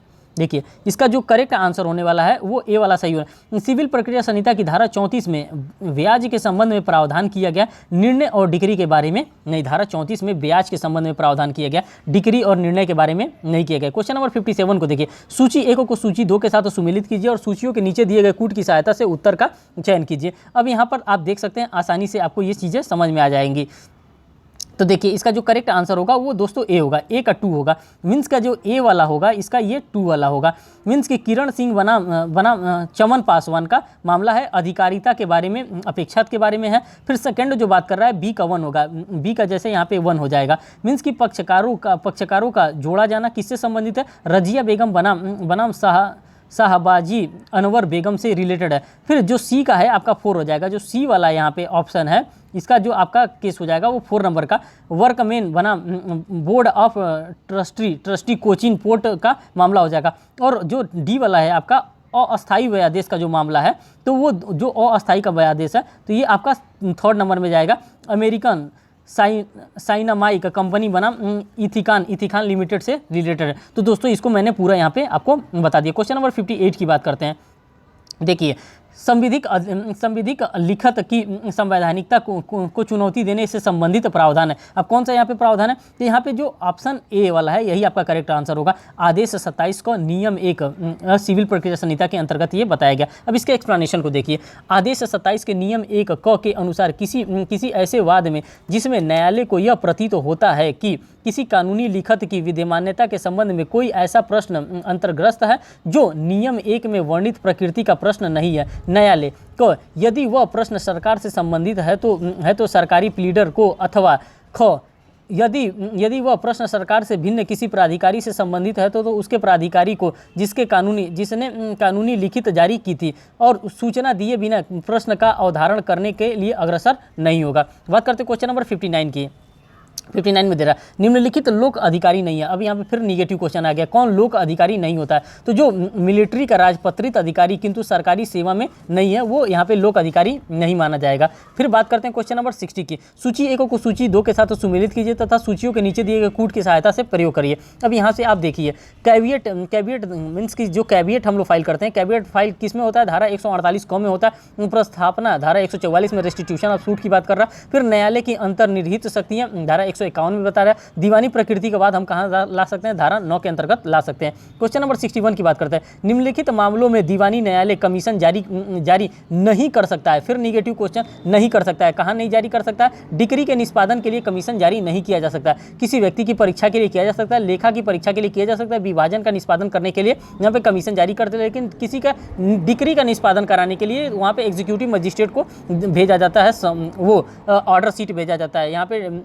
कमीशन नहीं जाता है। क्वेश्चन नंबर 62 की बात करते हैं। सिविल प्रक्रिया संहिता की कौन सी धारा धन के डिग्री के निष्पादन से स्त्रियों की गिरफ्तारी या निरोध का निषेध करती है? तो दोस्तों यहाँ पे जो करेक्ट आंसर होगा ये बी वाला आपका करेक्ट आंसर होगा, धारा 56। अब इसके एक्सप्लेनेशन को यहाँ पर देख लीजिए। धारा 55 में गिरफ्तारी और निरोध के बारे में बता रहा है, धारा 56 में धन की डिग्री के निष्पादन में स्त्रियों की गिरफ्तारी या निरोध का निषेध कर रहा, धारा 59 में बता रहा है रुग्णता के आधार पर छोड़ा जाना, धारा 60 की बात कर रहा है वह संपत्ति जो डिग्री के निष्पादन में कुर्क और विक्रय की जा सकती है। बात करते हैं क्वेश्चन नंबर 63 की। 63 में क्या कर रहा है, निम्नलिखित में से किस वाद में यह अभिनिर्धारित किया गया है कि अंतर्निहित शक्ति न्यायालय को प्रदत्त नहीं किया गया है, यह शक्ति न्यायालय में अंतर्निहित है? तो दोस्तों ये जो केस है मनोहर लाल बनाम सेठ हीरालाल का मामला, इसी मामले में ये बात कही गई है। केस देखिए, सर्वोच्च न्यायालय ने मनोहर लाल बनाम सेठ हीरालाल 1962 के मामले में यह निर्णित किया है कि अंतर्निहित अधिकार न्यायालय को प्रदान नहीं किया गया है, बल्कि यह ऐसा अधिकार है जो न्यायालय में अंतर्निहित है, इसलिए कि उसका काम पक्षकारों के बीच न्याय कराना होता है। बात करते हैं नेक्स्ट क्वेश्चन। देखिए नेक्स्ट क्वेश्चन जो है आपका क्वेश्चन नंबर 64 है। सिविल प्रक्रिया संहिता 1908 के अंतर्गत निम्न में से किस धारा पर निर्णित ऋण के विरुद्ध गिरफ्तार का वारंट न्यायालय द्वारा रद्द किया जा सकता है? तो गंभीर बीमारी पर उसके वारंट को हटा दिया जा सकता है, उसको रद्द किया जा सकता है। 65 देखिए, व्यवहार प्रक्रिया संहिता की धारा 114 को किसके साथ पढ़ा जाना चाहिए? तो दोस्तों यहाँ पे देखिए धारा 47 नियम 1 के साथ यहाँ पे पढ़ा जाना चाहिए। तो यही बात यहाँ पे बताई जा रही है। अब हमारे पास जो इंपॉर्टेंट आ जा रहा है, जो हमारा आ रहा है टर्म, वो है भारत का संविधान, कॉन्स्टिट्यूशन ऑफ इंडिया से रिलेटेड अब क्वेश्चन पूछे जा रहे हैं। क्वेश्चन नंबर 66 है यहाँ पे, संविधान पर संविधान सभा के सदस्यों का अंतिम रूप से हस्ताक्षर कब हुआ था? तो दोस्तों ये 24 जनवरी 1950 को हुआ था। भारतीय संविधान 26 जनवरी 1950 को लागू किया गया। इस पर 24 जनवरी 1950 को तब के 308 संसद सदस्यों के सामान्य हस्ताक्षर किए गए हैं। ठीक है, संविधान का संक्षिप्त नाम भारत का संविधान दिया गया है। अब देखिए सबसे लास्ट से पूछ रहा है, ये आर्टिकल 393 के अंतर्गत ये बताया गया है। क्वेश्चन नंबर 68 की बात करते हैं। शिक्षण संस्थानों में अनुसूचित जाति एवं अनुसूचित जनजाति के पक्षों में स्थान का आरक्षण शासित होता है। कहाँ पे ये शासित होता है? तो संविधान के अनुच्छेद 15 सब क्लॉज 5 के द्वारा ये शासित होता है। अब आप यहाँ पे एक्सप्लेनेशन देख सकते हैं। शैक्षणिक तथा सामाजिक रूप से पिछड़े वर्गों के अनुसूचित जाति या जनजाति की प्रगति के लिए सरकारी या गैर सरकारी शिक्षण संस्थानों में प्रवेश के लिए आरक्षण का प्रावधान संविधान के अनुच्छेद 15 सब क्लॉज 5 में किया गया है। अनुच्छेद संविधान के 93 संशोधन अधिनियम 2005 द्वारा जोड़ा गया। इसके अनुसार अनुच्छेद 15 या 19(1)(6) की कोई बात राज्य की शैक्षणिक या सामाजिक रूप से पिछड़े किसी वर्ग के नागरिक या अनुसूचित जाति या अनुसूचित जनजाति की प्रगति के लिए सरकारी सहायता प्राप्त या गैर सरकारी सहायता शिक्षण संस्थाओं के अनुच्छेद 30 सब क्लॉज 1 के उल्लिखित अल्पसंख्यक शिक्षण संस्थाओं को छोड़कर प्रवेश के संबंध में विधि द्वारा विशिष्ट उपबंध बनाने के राज्य को नहीं रोकेगा। ये यहाँ इस एक्सप्लेनेशन इनका कर रहा था। क्वेश्चन नंबर 69 की बात करें। निम्न में से किसने विषय के न्यायमूर्ति गजेंद्र गड़कड़ ने कहा है कि किस विषय पर न्यायमूर्ति गजेंद्र गड़कड़ ने कहा है कि यह हमारे देश के संविधान द्वारा प्रदत्त जीवन में प्रजातांत्रिक स्वरूप पर आधारित स्तंभ है? तो ये दोस्तों इसका करेक्ट आंसर होगा, ये मूल अधिकार के बारे में यहाँ पे इनके द्वारा कहा गया। क्वेश्चन नंबर 70 देखिए, न्यायमूर्ति के.एस. पुट्टास्वामी सेवानिवृत्त बनाम भारत संघ 2017 में निर्णय किया गया था। कितने जजेस के द्वारा? 9 न्यायाधीशों के पीठ के द्वारा यहाँ पे निर्णय दिया गया था। अब इसका मामला क्या था? Retired justice KS. पुट्टास्वामी बनाम यूनियन ऑफ इंडिया जो कि 24 अगस्त 2017 को 9 जजों के न्यायपीठ द्वारा निर्णित किया गया था। में सर्वोच्च न्यायालय ने नागरिकों के निजता के अधिकार राइट टू प्राइवेसी के आधार पर मान्यता दिया जाना था। खड़क सिंह बनाम स्टेट ऑफ मध्य प्रदेश तथा एम.जी. शर्मा बनाम भारत संघ के मामले में दिए गए पूर्व निर्णय को पलट दिया। धातव्य है कि इस वाद को आधार कार्ड की वैधता को चुनौती दी गई थी। मीन्स कि आधार कार्ड केस के नाम से भी कभी कभी आपसे पूछ देता है कि कब ये डिसीजन आया था। तो दोस्तों ये डिसीजन 2017 में आया था। और कौन इस केस के साथ जुड़ा था? तो रिटायर्ड जस्टिस के.एस. पुट्टास्वामी जी जुड़े थे। क्वेश्चन नंबर 71 की बात करते हैं। निम्नलिखित में से किस मामले में सुप्रीम कोर्ट के बहुमत निर्णय ने धारित किया कि आधार मात्र उनके लिए एक विशेष पहचान ही नहीं देता बल्कि गरिमामय जीवन भी देता है। तो दोस्तों ये बात कहा गया था न्यायमूर्ति के.एस. पुट्टास्वामी बनाम भारत संघ के मामले में ही ये बात कहा गया था। क्वेश्चन नंबर 72 की बात करते हैं, 72 की बात करते हैं। अब देखिए 72 में क्या कह रहा है, एक मिनट। हाँ, उच्चतम न्यायालय ने किस वाद में कहा कि सामाजिक नैतिकता भी समय समय पर बदलती है। तो दोस्तों ये बात कहा गया है नेशनल लीगल सर्विस अथॉरिटी बनाम यूनियन ऑफ इंडिया के मामले में कहा गया है, जो कि ट्रांसजेंडर को यहाँ पर शामिल किया जा रहा था। ट्रांसजेंडर के लिए ये था नहीं, ये दूसरा बात बता रहा है। नालसा बनाम भारत संघ 2014 के बाद में सर्वोच्च न्यायालय ने अभी निर्धारित किया कि सामाजिक नैतिकता भी समय समय पर बदलती रहती है। इस बात में न्यायमूर्ति हिजड़ों को तृतीय लिंग के रूप में मान्यता प्रदान किया और उन्होंने अनुच्छेद 15 सब क्लॉज 4 के अधीन अन्य पिछड़े वर्गों में शामिल वाले लाभ का हकदार भी घोषित कर दिया। किसको? जो थर्ड जेंडर थे उनको थर्ड जेंडर की मान्यता दी गई थी। तो ये 2014 में केस आया था, NALSA versus union of India के नाम से ये केस आप लर्न करके रखेंगे। क्वेश्चन नंबर 73 की बात करते हैं। सूची 1 को सूची 2 के साथ सुमेलित कीजिए तथा सूचियों के नीचे दिए कूट की सहायता से सही प्रयोग करिए। अब देखिए यहाँ से हम मिला लेते हैं। अनुच्छेद 39 को में निःशुल्क विधिक सहायता के बारे में बात कर रहा है, मीन्स की फ्री लीगल एड के बारे में बात कर रहा है। अनुच्छेद 213 में राज्यपाल के अध्यादेश जारी करने की शक्ति की बात कर रहा है। आर्टिकल 44 में सामान्य नागरिक संहिता की बात करता है। अनुच्छेद 50 में न्यायपालिका कार्यपालिका को पृथक करने का काम करता है। फिर बात करते हैं क्वेश्चन नंबर 74 की, reason and assertion based question फिर आ गया। रीजन क्या दे रहा है? राज्य के नीति निर्देशक तत्व संविधान के अनुच्छेद 19 सब क्लास 2 में वर्णित निर्बंधनों की युक्तता तय करने में सहायक होती हैं। कारण बता रहा है, राज्य के नीति निर्देशक तत्व मूल अधिकारों से वरिष्ठ घोषित किए गए हैं। इसका जो करेक्ट आंसर होगा सी होगा, ए सही है किंतु आर यहाँ पर गलत है। क्वेश्चन नंबर 75 की हम बात करते हैं। सूची 1 को सूची 2 के साथ मिलान कीजिए और सूचियों में नीचे दिए गए कूट की सहायता से उत्तर दीजिए। या अभी यहाँ पे इसके एक्सप्लेनेशन के साथ आप मिला लीजिए। देखिए, क्षमादान की शक्ति अनुच्छेद 72 में है, संघ की कार्यपालिका शक्ति अनुच्छेद 53 में, प्रधानमंत्री नियुक्त करने की शक्ति अनुच्छेद 75 में, अटॉर्नी जनरल की नियुक्ति की शक्ति धारा 76 में है। अब हम बात करते हैं यहाँ पे क्वेश्चन नंबर 76 की। भारत के संविधान में संशोधन द्वारा सम्मिलित किए गए निम्नलिखित उपबंधों का सही कालानुक्रम क्या है? अब इसका कालानुक्रम वो पूछ रहा है कि किस ये काल में ये डिवाइड किया गया। तो इसका जो करेक्ट आंसर होगा दोस्तों ये ए वाला होगा। पहला निःशुल्क विधिक सहायता की बात करता है, फिर उसके बाद से सुप्रीम कोर्ट में अपील के लिए प्रमाण पत्र की बात करता है, फिर यहाँ पे बात करता है नगर पालिका अधिनियम की बात करता है, फिर जो चौथा बात कर रहा है शिक्षा के अधिकार मूल अधिकार के रूप में यहाँ पे बताया गया। क्वेश्चन नंबर 77 की हम बात करते हैं। उच्चतम न्यायालय विधि के शासन का संरक्षक है। उच्चतम न्यायालय द्वारा यह टिप्पणी की गई है, किसमें की गई है? विजाज कुमार मोहंती बनाम जादू के वाद में ये बात बताई गई। क्वेश्चन नंबर 78 की बात करते हैं। व्यक्तिगत स्वतंत्रता से संबंधित भारत के उच्चतम न्यायालय द्वारा निर्णीत निम्नलिखित वादों को तैथिक क्रम से लगाया जाए। अब क्रम से लगाने के लिए बात कर रहा है, तो दोस्तों इसका जो करेक्ट आंसर होगा वो ए होगा। पहले थर्ड होगा, थर्ड में कौन आ रहा है? ए के गोपालन बनाम मद्रास राज्य का मामला आ रहा है। फिर सेकंड आ रहा है एडीएम जबलपुर बनाम शिवकांत शुक्ला का आ रहा है मामला। फिर उसके बाद से मेनका गांधी बनाम भारत संघ का मामला आ रहा है। अब यहाँ पे इसके एक्सप्लेनेशन को भी आप देख सकते हैं। एक्सप्लेनेशन में वही चीज़ें लिखी हैं जो मैंने आपको पहले ही बता दिया। क्वेश्चन नंबर 79, सामूहिक उत्तरदायित्व का सिद्धांत सम्मिलित किया गया है कॉन्स्टिट्यूशन ऑफ इंडिया में, कहाँ किया गया है? तो ये आर्टिकल नंबर 75 में ये सामूहिक उत्तरदायित्व के सिद्धांत को सम्मिलित किया गया। अब वो भी मेनली आपको कहाँ किया गया? 75 के सब क्लॉज 3 में ये बात उपबंधित किया गया है। सामूहिक उत्तरदायित्व मीन्स की कलेक्टिव रिस्पॉन्सिबिलिटीज़ की बात की जा रही है। क्वेश्चन नंबर 80 की बात करते हैं। रीजन एंड कथन और कारण बेस दिया है। शिक्षा का अधिकार एक मौलिक अधिकार है, 100% है। शिक्षा के अधिकार को मौलिक अधिकार बनाने से पूर्व हमारे संविधान में शिक्षा से संबंधित कोई प्रावधान नहीं था। तो दोस्तों ये जो बात है ए सही है किंतु आर जो है गलत है, क्योंकि इसके बारे में पहले से प्रावधान था लेकिन खुल करके नहीं था। कथन ए सही है परंतु कारण आर गलत है, क्योंकि शिक्षा के अधिकार को मूल अधिकार बनाने के पूर्व भी संविधान में नैतिक निर्देशक तत्व में शिक्षा के बारे में प्रावधान किया गया था। उदाहरण के लिए अनुच्छेद 41 कुछ दशाओं में काम, शिक्षा तथा लोक स्वास्थ्य पाने का अधिकार है, तथा अनुच्छेद 46 समाज में दुर्बल वर्गों को शिक्षा और अर्थ संबंधी हितों में अभिवृद्धि के बारे में राज्य के निदेशक तत्व में पहले से विद्यमान था। तो यहाँ पे जो इसका बी वाला होगा जो कारण होगा यही गलत है। बात करते हैं क्वेश्चन नंबर 81 की। देखिए यहाँ पे निम्नलिखित में से कौन भारतीय संविधान के अनुच्छेद 21 में सम्मिलित नहीं है? तो यहाँ पे मृत्यु का अधिकार जो है भारत के संविधान में सम्मिलित नहीं है। अब दोस्तों एक केस आ गया है जिसको हम लोग जानते हैं, जिसमें एक्टिव यूथनेसिया और पैसिव यूथनेसिया के बारे में बात कर रहा है, और उस केस का नाम है अरुणा रामचंद्र शानबाग बनाम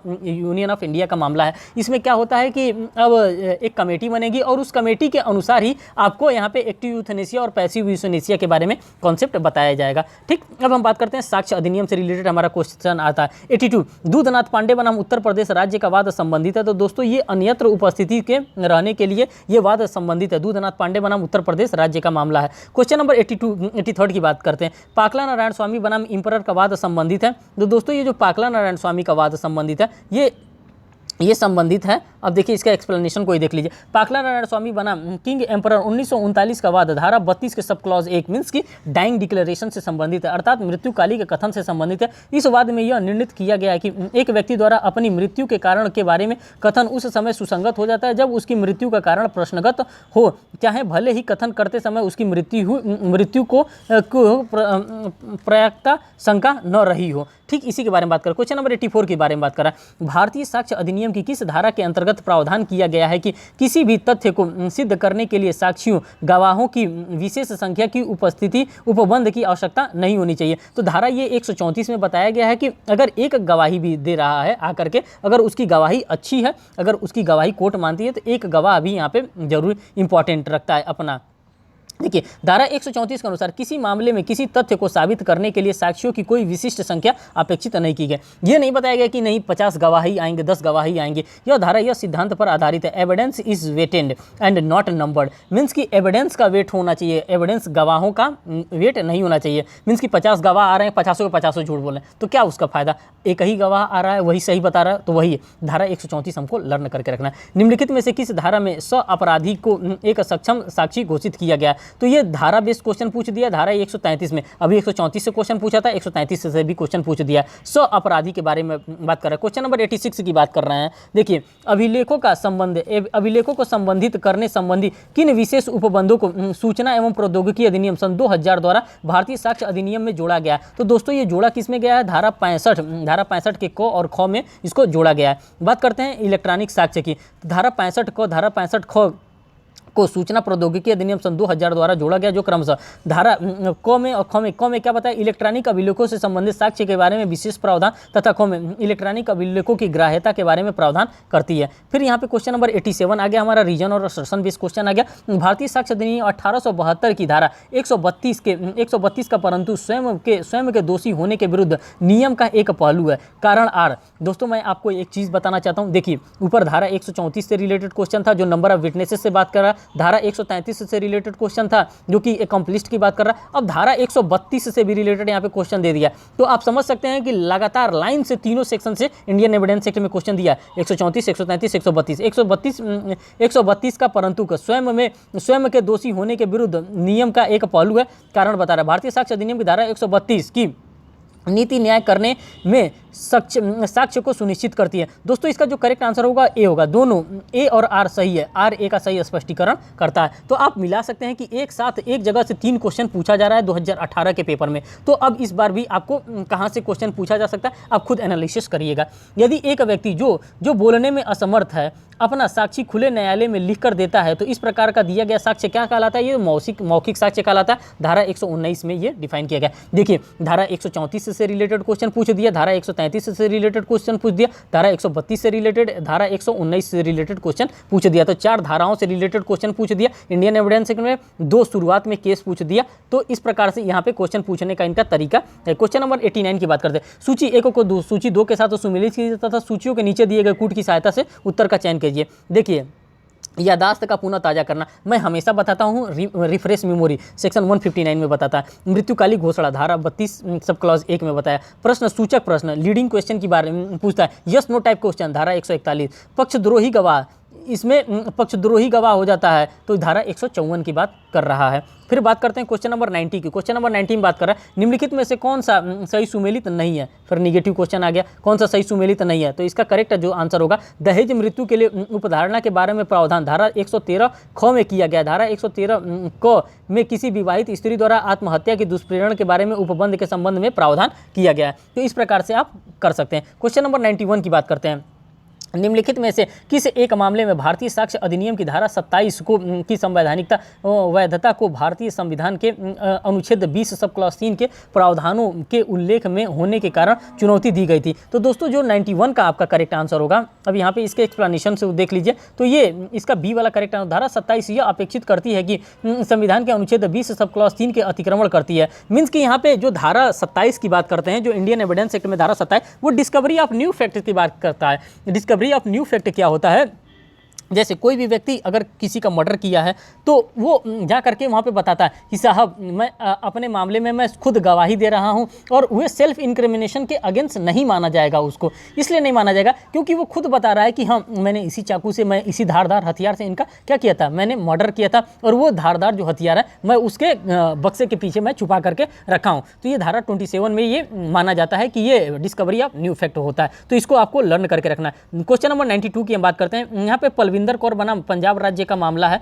जो कि दोस्तों केस लॉ से भी यहाँ पे क्वेश्चन पूछा जा रहा है, और ये जो मामला रिलेटेड है पलविंदर कौर जी का, ये है हमारा संस्वीकृति से रिलेटेड मामला है। पलविंदर कौर बनाम पंजाब राज्य का मामला संस्वीकृति से संबंधित, जबकि पाकला नारायण स्वामी बनाम एम्परर का मामला मृत्युकालिक कथन से सेक्शन 32 सब क्लॉज 1 से रिलेटेड था, पाकला नारायण स्वामी का। अब यहाँ क्वेश्चन नंबर 93 देखिए, भारतीय साक्ष्य अधिनियम की निम्नलिखित में से कौन सी धारा निश्चयात्मक साक्ष्य से संबंधित रखती हैं। अब कौन सी धारा है, 41, 112 और 113, ये कंक्लूसिव प्रूफ से रिलेटेड है निश्चयात्मक साक्ष्य से। क्वेश्चन नंबर 94 की बात करते हैं। स्वयं से बात करने में भी संस्वीकृति हो सकती है। संस्वीकृति को किसी अन्य व्यक्ति को सूचित किया जाना आवश्यक नहीं है। निम्न में से किस में अभी निर्धारित किया गया था, साहू बनाम उत्तर प्रदेश राज्य के मामले में ये निर्धारित किया गया था। क्वेश्चन नंबर 95 की हम बात करते हैं। देखिए, क का ख को इरादतन गोली मारकर हत्या करने के विचारण किया जाता है। यह तथ्य कि क की हत्या करने के आशय से लोगों पर गोली चलाने की आदत थी, तो ये जो करेक्ट आंसर है सुसंगत नहीं है। क्या किसी के ऊपर लगातार कोई गोली चलाता है, इस प्रकार का कोई भी मामला सुसंगत नहीं होता है। प्रश्न संख्या प्रश्नगत समस्या धारा 14 के दृष्टांत ओ पर आधारित है। यहाँ पर तथ्य यह है कि लोगों पर उसकी हत्या करने का आशय से गोली चलाने की आदत थी। आदत भी सुसंगत नहीं होगी। उसका गोली चलाना आदत था, लेकिन यहाँ पे उसने गोली मार दिया, तो ये सुसंगत नहीं होगा। क्वेश्चन नंबर 96 की हम बात करते हैं। एक विद्यार्थी को भारतीय साक्ष्य अधिनियम 1872 की धारा 45 के अंतर्गत एक विशेषज्ञ माना जा सकता है। शीर्ष न्यायालय ने यह अभी निर्धारित किया है। किस मामले में निर्धारित किया है, कानपुर विश्वविद्यालय बनाम समीर गुप्ता एवं अन्य के मामले में। दोस्तों ये केस इतना इंपॉर्टेंट है, और ये सेक्शन नंबर 45 भी इतना इंपॉर्टेंट है कि 2012 में भी मिला था, 2006 में भी पेपर में मिला था, और 2018 में भी हमको ये मिल रहा है। अब बात करते हैं क्वेश्चन नंबर 97। रेस जेस्टे को एक अपवाद के रूप में मंजूर किया गया है। अब किस लिए इसको अपवाद के रूप में मंजूर किया गया, क्योंकि ये रेस जेस्टे जो है अनुश्रुत साक्ष्य से संबंधित है। अनुश्रुत साक्ष्य का अर्थ ऐसे व्यक्ति का कथन जिसने घटना के बारे में किसी अन्य से सुना हो, परंतु घटना को स्वयं खुद न देखा हो, तो परंतु रेस जेस्टे का साक्ष्य इस संदर्भ में अनुश्रुत साक्ष्य के सामान्य नियम की अनुश्रुत साक्ष्य आग्रह होती है। यह एक अपवाद है। अनुश्रुत साक्ष्य जो है इसका एक अपवाद है। अब आ जाते हैं हम विधि शास्त्र पे, जूरिस्प्रूडेंस से रिलेटेड क्वेश्चन पे। क्वेश्चन नंबर 98 देखिए, किसी वस्तु के कब्जे वाले व्यक्ति के पास असली मालिक को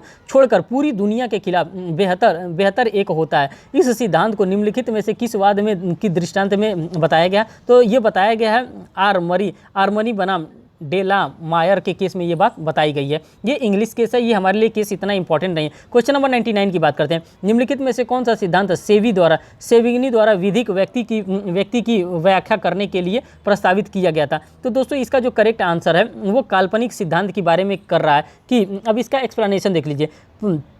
परिकल्पना सिद्धांत के सामान्य में सेविगनी, प्रोफेसर हॉलैंड, प्रोफेसर ग्रे, केल्सन का नाम उल्लेखनीय है। इस सिद्धांत के अनुसार निगमित व्यक्ति एक विधिक कल्पना मात्र है, जिसका मुख्य उद्देश्य सामूहिक रूप से एकत्र हुए व्यक्तियों के अस्थिर संगठन में एकता लाने के लिए किया जाता है। क्वेश्चन नंबर 100 की बात करते हैं। निम्नलिखित में से किस विधिशास्त्री ने प्रथागत कानून को विधि मानने से अस्वीकार कर दिया। तो दोस्तों ये ऑस्टिन महोदय के द्वारा प्रथागत कानून को विधि मानने से इन्होंने इनकार कर दिया।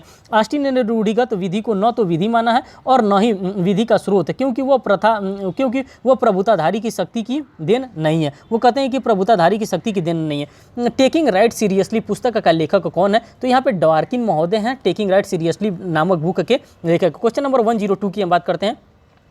किसी भी समाज के अस्तित्व के लिए कुछ साझी नैतिकता आवश्यक होती है। यह कथन किसका है? तो दोस्तों ये कथन हार्ट महोदय के द्वारा लिखा गया है। भी बात करते हैं नेक्स्ट क्वेश्चन नंबर 103 में किसने प्रतिपादित किया है कि अधिपत्य का आशय कब्जे का एक आवश्यक तत्व है? तो दोस्तों ये कहा गया है, सेविग्नी के द्वारा कहा गया है। बात करते हैं क्वेश्चन नंबर 104 की। अब देखिए यहाँ से आप मिला सकते हैं इनके एक्सप्लेनेशन से। थॉमस एक्विनास तर्कों का आदेश देते हैं, जॉन ऑस्टिन समादेश का सिद्धांत देते हैं, केल्सन मानक क्रम को बताते हैं, मीन्स की मूल मानकों को बताने का काम करते हैं, रॉल्स न्याय के सिद्धांत के बारे में बताते हैं। तो इस प्रकार से जहां से हो सके इन किन प्रकरण आपको ये लर्न करके रख लेना, क्योंकि यहाँ से क्वेश्चन का वेटेज अच्छा है। मेन के अनुसार विधि के निम्नलिखित विकास के चरणों का क्रमबद्ध ज्ञान के बारे में बताइए। तो इसका जो करेक्ट आंसर होगा दोस्तों वो बी होगा। पहला, शासक द्वारा देवी प्रणेताओं से बनाई गई विधि के बारे में बात कर रहा है, फिर रूढ़िगत विधि के बारे में बात कर रहा है, फिर पुजारियों के पास विधि का ज्ञान है, फिर उसके बाद से संहिताकरण, फिर उसके बाद से कोडिफिकेशन हुआ, सबसे लास्ट में लॉ का कोडिफिकेशन किया जाने लगा और लॉ का कोडिफिकेशन के बारे में यहाँ पे बताया जाएगा। न्याय सामाजिक संस्थाओं का प्रथम गुण है। यह कथन किसका है? यह कथन जो है जॉन रॉल्स के द्वारा ये कथन किया गया। क्वेश्चन नंबर 107 की बात करते हैं। जब तक विश्व में अन्याय महसूस होगा नैसर्गिक विधि की खोज जारी रहेगी। ये कथन किसके द्वारा किया जा रहा है? लॉर्ड लायर ऑफ हैम्पस्टन के द्वारा ये बात कही जा रही है। क्वेश्चन नंबर 108 की बात करते हैं। ड्यूगिट ने अपनी सिद्धांत श्रम के विभाजन एवं सामाजिक संश्लेषण पर आधारित किया। यह सिद्धांत कहा जाता है, इस सिद्धांत को सामाजिक समेकता का सिद्धांत नाम दिया जाता है। दोस्तों ये सभी चीज़ों के बारे में मैंने अपने जूरिस्प्रूडेंस के एक सेशन में सभी चीज़ों के बारे में मैंने बताया। क्वेश्चन नंबर 109 की बात करते हैं। पूर्व निर्णय का सिद्धांत का क्या अर्थ है? नीचे दिए गए विकल्पों में से सही विकल्प को चुनिए। इसका जो पूर्व निर्णय एक पूर्व का मामला जिसके बाद के मामलों के लिए न्यास के रूप में लिया जा सकता है, जैसे कि हम लोग रेशियो डिसिडेंडी लेते हैं, फिर ऑबिटर डिक्टा लेते हैं, उसी प्रकार से इसके बारे में यहाँ पे बताया जा रहा है एक्सप्लेनेशन में। अगर आपको आवश्यकता लगता है तो आप एक्सप्लेनेशन यहाँ पे रीड कर सकते हैं। क्वेश्चन नंबर 110 की बात करते हैं। विधि शास्त्र विधि के मूलभूत सिद्धांतों का वैज्ञानिक संश्लेषण है। ये दोस्तों कौन बताया है? सीके एलन के द्वारा बताया गया, अभी मैंने आज ही बताया है। क्वेश्चन नंबर 111 में विधि मनोभाव मुक्त तर्क है। यह बात किसने बताई है? ये अरस्तु के द्वारा बताया गया है। क्वेश्चन नंबर नेक्स्ट देखते हैं। नेक्स्ट क्वेश्चन नंबर में हमारा 112 नंबर का क्वेश्चन आता है। इसमें देखिए उच्चतम न्यायालय ने किस वाद में सामाजिक नैतिकता के ऊपर संविधिक नैतिकता को वरीयता दी है? तो दोस्तों ये दिया है नवतेज सिंह जौहर बनाम भारत संघ के मामले में ये दिया गया है। अब अंतर्राष्ट्रीय संगठन एवं समसामयिक से रिलेटेड क्वेश्चन आ रहा है। संयुक्त राष्ट्र महासभा का पहला सत्र कब से शुरू हुआ था? तो ये कब से शुरू हुआ था? ये 10 जनवरी 1946 से शुरू हुआ था। संयुक्त राष्ट्र महासभा का प्रथम सत्र 10 जनवरी 1946 को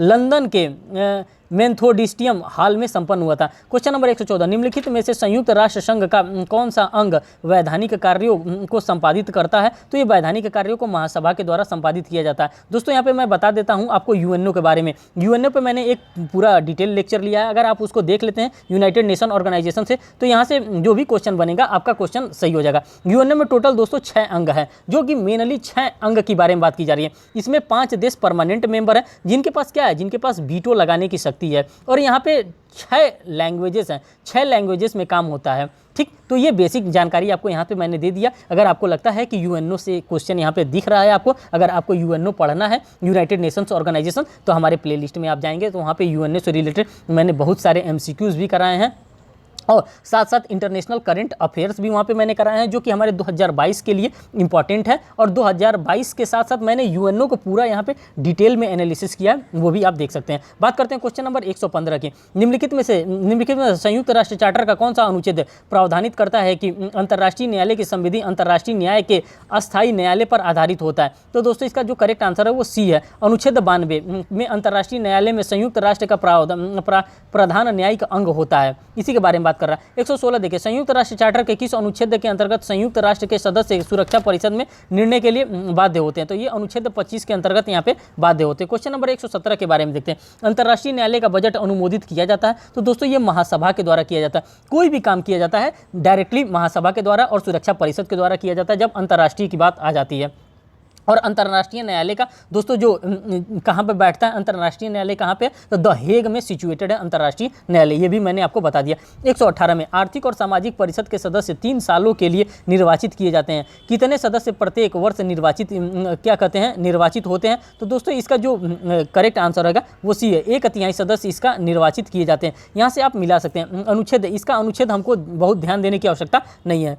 देखिए क्वेश्चन नंबर 119 की बात करते हैं। निम्नलिखित में से किसमें उल्लेखनीय है कि हर एक को राष्ट्रीयता का अधिकार है, तो दोस्तों इसका करेक्ट आंसर डी है, universal declaration of human rights में ये बात बता दी गई है। अब ये आर्टिकल से इनके रिलेटेड क्वेश्चन आ रहा है, किसके आर्टिकल से, अंतर्राष्ट्रीय न्यायालय के आर्टिकल से रिलेटेड क्वेश्चन आ रहा है, जो कि हमारे लिए उतना इंपॉर्टेंट नहीं है, अगर आप चाहेंगे तो देख सकते हैं, यहाँ पे लिखा है। क्वेश्चन नंबर अब 121 के बारे में हम देखते हैं। सुरक्षा परिषद के प्रत्येक सदस्य के होंगे, क्या होंगे, प्रत्येक सदस्य एक प्रतिनिधि होंगे। जब सुरक्षा परिषद के जब होगा तो वहाँ पे एक सदस्य के बारे में बताया जाए। संयुक्त राष्ट्र चार्टर के अनुसार सुरक्षा परिषद में कुल 15 सदस्य होते हैं, जिनमें 5 अस्थायी, अभी मैंने ऊपर आपको बताया कि इसमें 5 अस्थायी सदस्य होते हैं जिनके पास वीटो लगाने की शक्ति होती है, और 10 अस्थायी सदस्य होते हैं। चीन, रूस, अमेरिका, फ्रांस और ब्रिटेन सुरक्षा परिषद के अस्थायी सदस्य हैं। 10 अस्थायी सदस्यों का निर्वाचन महासभा द्वारा 2-2 वर्ष के अवधि के लिए किया जाता है। इस प्रकार सुरक्षा परिषद में चुने गए सदस्यों में से एक सदस्य होते हैं। बात करते हैं क्वेश्चन नंबर 122 की। हम विखंडित विश्व हैं, हमें शांति वाले विश्व की आवश्यकता है, यह किसका कथन है, तो ये कथन है एंटोनियो गुटेरेस का। एंटोनियो गुटेरेस जी के द्वारा ये बात कहा गया। अभी भी हमारे एंटोनियो गुटेरेस जी ही वहाँ के महासचिव हैं यूएनओ के। क्वेश्चन नंबर 123 की बात करते हैं। संयुक्त राष्ट्र विकास कार्यक्रम यूएनडीपी की धारणा लक्ष्य क्या है, तो इसका जो जनवरी 2016 में, ये हमारे लिए ऑब्सोल्यूट क्वेश्चन हो गया क्योंकि 2016 का ही करंट है, ये हमारे लिए इंपॉर्टेंट नहीं है। जलवायु परिवर्तन की अग्रणीय संस्था अंतर्राष्ट्रीय जलवायु परिवर्तन पैनल की स्थापना किसने की है, तो ये किसके द्वारा किया गया, तो इसका जो करेक्ट आंसर होगा वो डी होगा। जलवायु परिवर्तन पर अंतर्राष्ट्रीय पैनल आईपीसीसी में एक, आईसीसी नहीं है, आईपीसीसी एक अंतर सरकारी वैज्ञानिक निकाय है, और संयुक्त राष्ट्र अधिकारिता पैनल जो कि जलवायु में परिवर्तन का ग्रीन हाउस गैस पर ध्यान देने के लिए संस्था ने 2007 में नोबेल पुरस्कार मिला था। क्वेश्चन नंबर 125 की बात करते हैं। निम्नलिखित में से कौन अंतर्राष्ट्रीय न्यायालय के निर्णय को निष्पादित करता है, तो यहाँ पे कौन करता है, सुरक्षा परिषद के द्वारा अगर अंतर्राष्ट्रीय न्यायालय कोई भी निर्णय देता है तो उसका निष्पादन कराने का काम सुरक्षा परिषद का होता है। एज अ पुलिस ऑफिसर सुरक्षा परिषद काम करता है। संयुक्त राष्ट्र संघ का आधार है, अब क्या आधार है, संप्रभुता और समानता इसका आधार है। क्वेश्चन नंबर 127 की बात है। संयुक्त राष्ट्र के उद्देश्यों एवं सिद्धांतों को प्रतिपादित किया गया, तो किसमें प्रतिपादित किया गया, संयुक्त राष्ट्र चार्टर के अनुच्छेद 1 एवं 2 में ये किया गया है। आप संयुक्त राष्ट्र चार्टर का थोड़ा सा अनुच्छेद पढ़ सकते हैं। उत्तर प्रदेश सरकार द्वारा वर्ष 2018 में आयोजित दीपोत्सव के साथ प्रथम महिला मुख्य अतिथि कौन थी, तो यहाँ पे किंग जुंग सुंग, ये हमारे लिए 2018 का करंट हमारे लिए इंपॉर्टेंट नहीं, ये भी 2018 का करंट है, हमारे लिए इंपॉर्टेंट नहीं है। बात करते हैं क्वेश्चन नंबर 130 की। अभी हाल ही में कौन 5वां भारतीय आईसीसी हाल ऑफ फेम में प्रविष्ट हुआ है, तो ये राहुल द्रविड़ जी को यहाँ पे लिया गया है। बात करते हैं क्वेश्चन नंबर 131। बंगाल की खाड़ी क्षेत्र में शांतिपूर्वक समृद्धि एवं सतत विकास की ओर अग्रसर विषय पर चौथी बिम्स्टेक समिट कहाँ पर आयोजित की गई है, तो दोस्तों ये काठमांडू नेपाल में किया गया है। क्वेश्चन नंबर 2018 का ये हमारे लिए ऑब्सोल्यूट हो चुका है, 2018 का हमारे लिए ऑब्सोल्यूट हो चुका है। बात करते हैं 2017 का, ये भी हमारे लिए नहीं इंपॉर्टेंट है। अब ये 2018 का, ये भी हमारे लिए इंपॉर्टेंट नहीं। 2018 का ये करंट से रिलेटेड मामले हैं, जो कि मैंने करंट इंटरनेशनल ऑर्गेनाइजेशन का मैंने कराया, आप वहाँ पे देख सकते हैं। इसी प्रकार से करंट में इस बार भी क्वेश्चन पूछेगा। अब हमारे पास आ जा रहा है संपत्ति अंतरण अधिनियम से रिलेटेड क्वेश्चन। अब देखिए सूची 1 को सूची 2 के साथ सुमेलित कीजिए और नीचे दिए गए कूट की सहायता से प्रयोग करके। 137 का अब यहाँ पे हम करेक्ट आंसर आपको आसानी से बता देते हैं। प्रत्यासन का सिद्धांत धारा 92 में बताया गया, शाश्वतता के विरुद्ध नियम धारा 14 में बताया गया, विबंधन का अनुदान धारा 43 में, संचयन का सिद्धांत धारा 17 में बताया गया। क्वेश्चन नंबर 138 की हम बात करते हैं। संपत्ति अंतरण अधिनियम निम्नलिखित की मान्यता नहीं देती, किस चीज़ की मान्यता नहीं देती है, पूर्व व्यवहार के अंतर्गत नोटिस की मान्यता नहीं देती है। क्वेश्चन नंबर 139 की हम बात करते हैं। संपत्ति अंतरण अधिनियम 1882 के अधीन अज्ञात व्यक्ति अपने फायदे के लिए किए गए अंतरण पर कब निहित हित अर्जित कर सकता है, तो दोस्तों इसका करेक्ट आंसर ए होता है। जन्म होने पर ही उसके अंदर वो संपत्ति वेस्टेड कर जाती है, निहित हित हो जाती है। क्वेश्चन नंबर 140 देखिए। निम्नलिखित में से कौन सा अचल संपत्ति नहीं है, तो आराधना करने का अधिकार मीन्स की पूजा करने का अधिकार ये अचल संपत्ति के अंतर्गत नहीं आता है। क्वेश्चन नंबर 141 देखिए, निम्नलिखित में से किस वाद में यह अभिनिर्धारित किया गया है कि विभाजन संपत्ति का अंतरण नहीं है। विभाजन जो होता है संपत्ति का अंतरण नहीं होता है। बी एन सरीम बराम अजीत कुमार AIR 1986 के मामले में ये बात बता दी है। क्वेश्चन नंबर 142 की हम बात करते हैं, संपत्ति अंतरण अधिनियम की किस धारा के अंतर्गत समेकन का सिद्धांत समाहित किया गया है। तो दोस्तों ये धारा 61 के अंतर्गत किया गया है। अब फिर देखिए आप सूची से मिलाने वाला क्वेश्चन आ गया। तो अब प्रीमियम कहाँ दिया गया है, प्रीमियम 3 पट्टा प्रीमियम का मतलब होता है पट्टा। प्रश्नगत सुमेलित निम्न प्रकार से है, सार्वजनिक अदाता दान होता है, मोचन बंधक का कराया जाता है, क्रेता विक्रेता के द्वारा कराया जा सकता है। 144 का यहाँ पर देख लीजिए, देखिए निम्नलिखित में से कौन पट्टे का आवश्यक तत्व नहीं है। फिर निगेटिव क्वेश्चन, कौन पट्टे का आवश्यक तत्व नहीं है। तो पक्षकार, पट्टे की परिभाषा में धारा 105 में दी गई, इसके आवश्यक तत्व निम्नलिखित है। पहला पक्षकार होना चाहिए, पट्टे के विषय वस्तु होना चाहिए, पट्टाकरण का आंशिक अंतरण होना चाहिए, अवधि या समय होना चाहिए और प्रतिफल भी यहाँ पे होना आवश्यक है। क्वेश्चन नंबर 145 की बात करते हैं। देखिए 145 में सही कथन को चुनिए। सही कथन को चुनने के लिए मण जात आभोग सबसे सूक्ष्मतम हित है जिसे कोई व्यक्ति संभवतः किसी अचल संपत्ति से प्राप्त कर सकता है। यही इसका करेक्ट आंसर होगा 145 का ए वाला। बात करते हैं नेक्स्ट क्वेश्चन, क्वेश्चन नंबर 146 की। निम्नलिखित में से कौन सा अनुयोज्य दावा है, किसको एक्शनेबल क्लेम कर सकते हैं। मध्यवर्ती लाभ के लिए जो दावा होता है उसी को अनुयोज्य दावा कहते हैं। और अनुयोज्य दावा कहाँ से डिफाइन किया गया, TP एक्ट में सेक्शन नंबर 130 से लेकर के 137 तक अनुयोज्य दावा एक्शनेबल क्लेम को डिफाइन किया गया। क्वेश्चन नंबर 147 की बात करते हैं। लिखित संविदा अथवा स्थानीय प्रथा के अभाव में कृषि पट्टे की अवधि के मामले में पट्टे की स्थिति क्या समझी जाएगी। तो पट्टे की स्थिति जो होती है दोस्तों वर्षानुवर्षी उसको समझी जाती है। धारा 106 के अनुसार ये बातें बताई गई हैं। क्वेश्चन नंबर 148 की बात करते हैं। संपत्ति अंतरण अधिनियम की निम्न में से कौन सी धारा प्रतिस्थापित प्रतिभूति सिद्धांत से प्रावधानित करती है। तो ये करती है धारा 73 के अंतर्गत ये बताई जाती है। क्वेश्चन नंबर 149 की हम बात करते हैं। 149 में किस संपत्ति के अंतरण नहीं हो सकता है। तो दोस्तों उपर्युक्त सभी, लोकपथ का अंतरण नहीं हो सकता है, उत्तराधिकार की संभावना मात्र का अंतरण नहीं हो सकता, पुनः प्रवेश के अधिकार का अंतरण नहीं हो सकता है। अब देखिए चुनाव का सिद्धांत संपत्ति अंतरण अधिनियम 1882 की किस अध्याय में डिफाइन किया गया। तो इस चैप्टर नंबर 2 में ही डिफाइन किया गया।